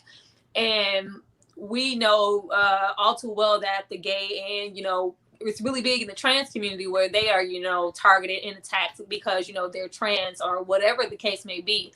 I think the bigger picture was, he was trying to say, I recognize you. It takes another human to know another human. It's just like, though I am up here making these jokes, we're still kind of running the same race.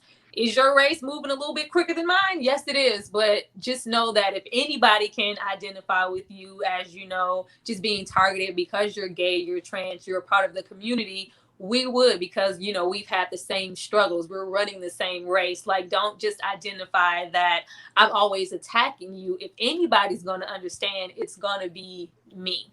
So don't take everything, as to be negative. And it was just, I think that there were a lot of, positive points. Of course, those aren't going to, blow up and be on social media as much as the negative stuff that he said. But I think the ending was, really important. And it just really let the audience and everybody know, like, it's just not about me trying to be up here making jokes and target anybody. I understand you. And until you know that I do understand you beyond these jokes, then I'm not making them anymore. Right. I need to set up a Skype so I can have people call in. I'm really thinking about doing that. You know, I really am. What y'all think of that? Y'all think that'll be a good idea? We've Just done it post the link, before, man. and it's going to be wild. I mean, I don't know. I Wow. said up here, I was like, you know, trans people are people like everybody else. They don't deserve to be mistreated. They deserve to be loved and all that. And there needs to be more communication. I mean, you know, but if that's ignorant to you, you know, if I go on a date and, you know, I want to know your sexuality, your gender. I mean, if that's ignorant, I don't know. That was I don't know. I don't know any I don't know any trans people. If I do, if you're a trans, please email me so we can talk about it. If I'm wrong, if I'm ignorant, if I'm being insensitive, educate me. I still need to watch that documentary on Netflix. What's that documentary called?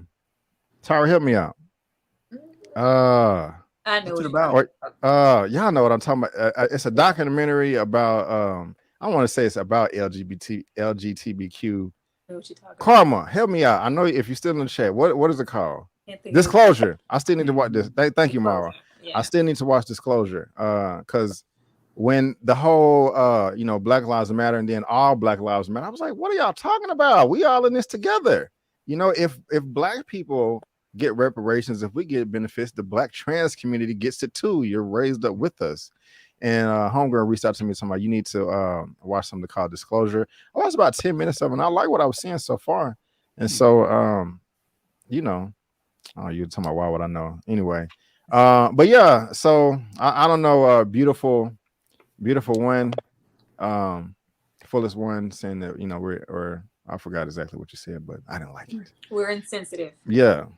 But anyway, does anybody have any other comments on this? On the I do. last topic? Meg.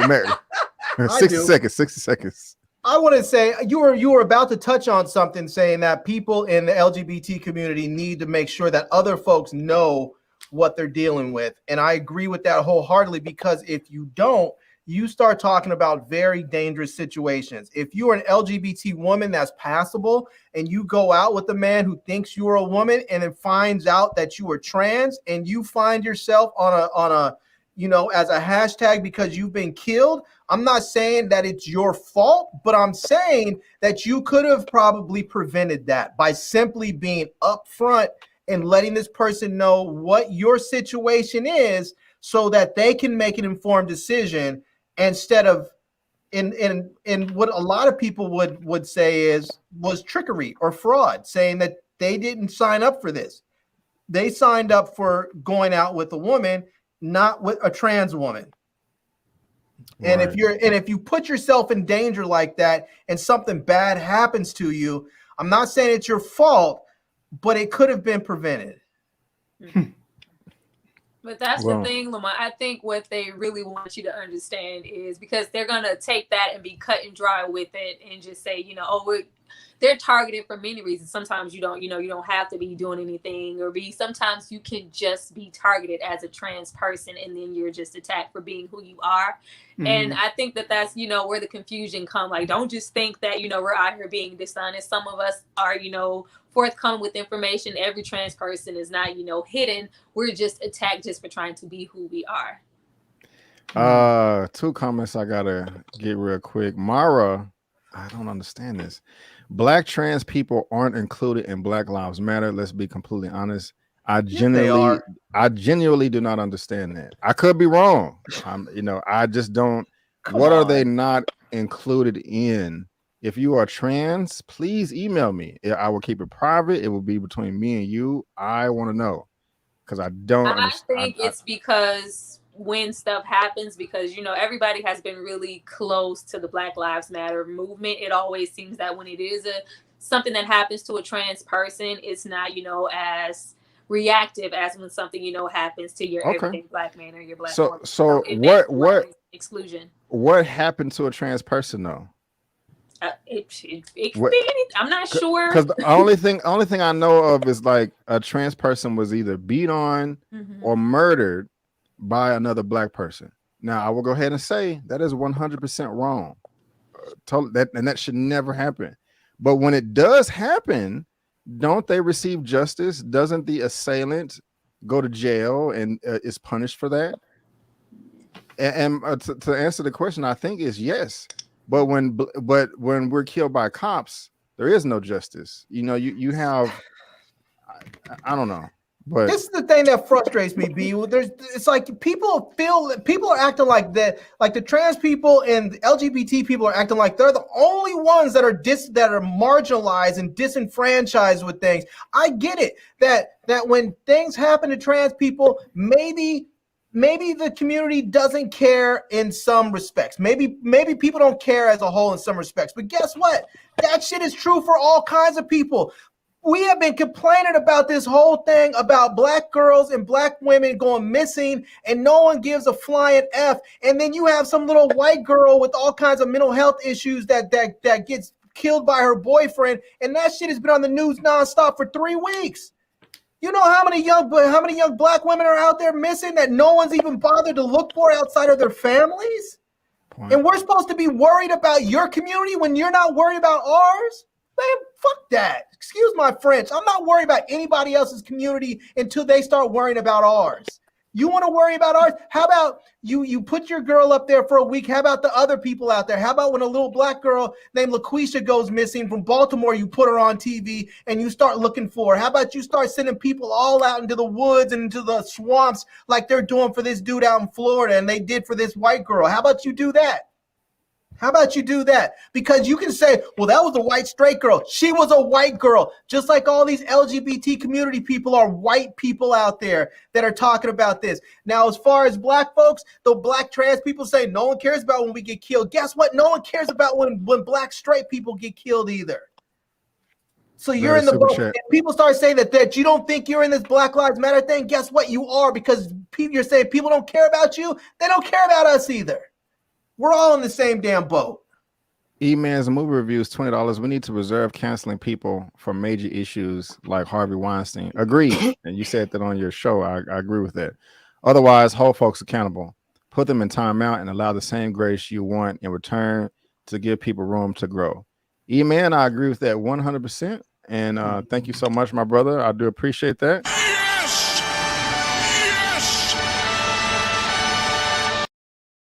This gentleman speak. Hold on. If you want to hear this gentleman speak more on that, you can go check out the replay of his show that he had last Friday, because he touched on this as well, and he expounded on the point that he made right here on my super chat. So, Eman, thank you so much for the super chat. I do appreciate it.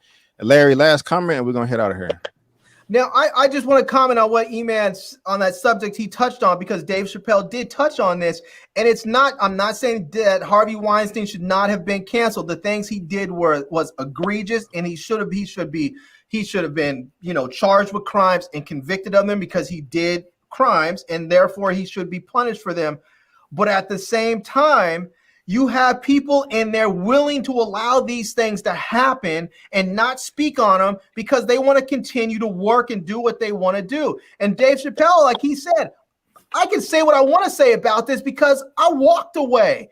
I had people saying, do these things, and he said no and suffered the consequences. For him, the consequences were a loss of $50 million and serious reputational loss, because people were talking about he's crazy and everything else.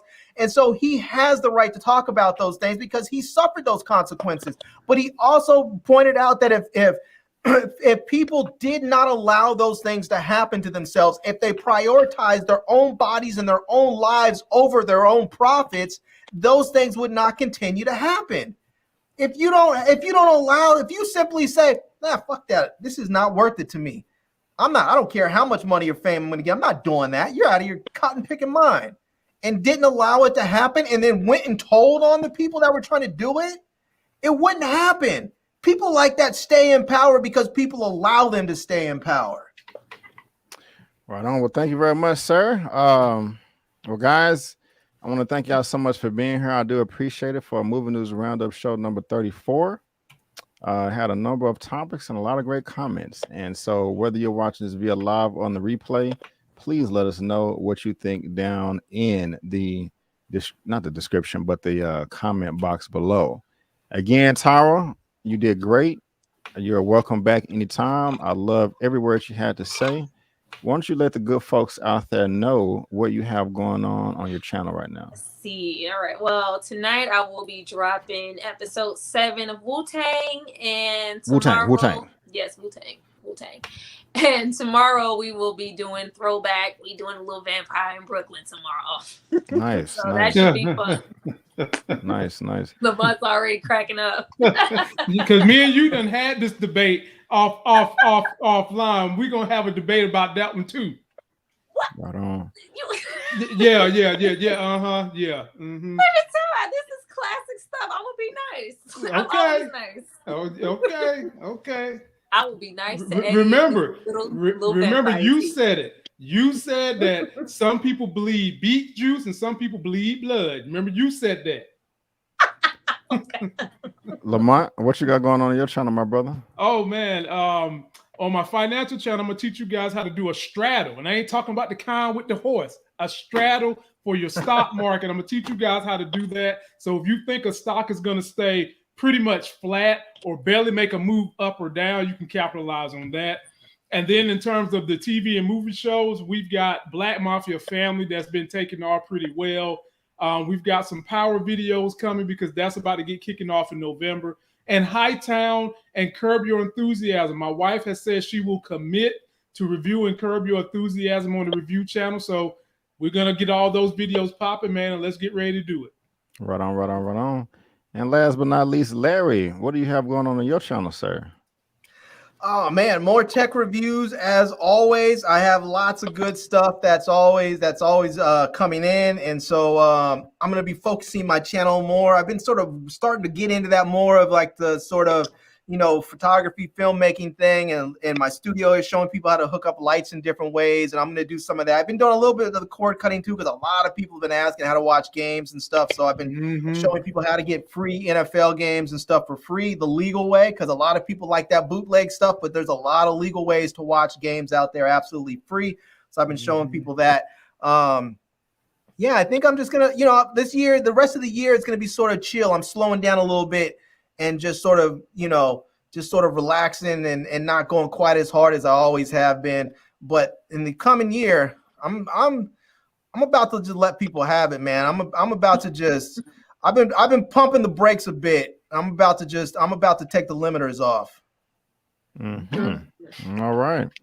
Well, and there you go, guys. I just got more trailer reactions, more shows. I'm gonna try to get you guys a Bond review, but just stay tuned. Still got a lot of stuff up my sleeve, and working out some stuff, trying to figure out these new programs and all that good stuff. But so guys, again, I want to thank you so much for tuning in to the number 34 for the Movie News Roundup show. We will be back same time next week, same place, all that good stuff. And again, if you love what anybody had to say on the channel tonight, you can follow them on social media. The handles are up on the screen. Information is down in the description box. And like always, like I just showed you, everybody's information is on my channel tab. So again, guys, give us a thumbs up before we head out of here. And before we go, don't forget that I'm B. Avery. That's Tyra, Lamont, and Larry. And that's just our opinion. Peace out.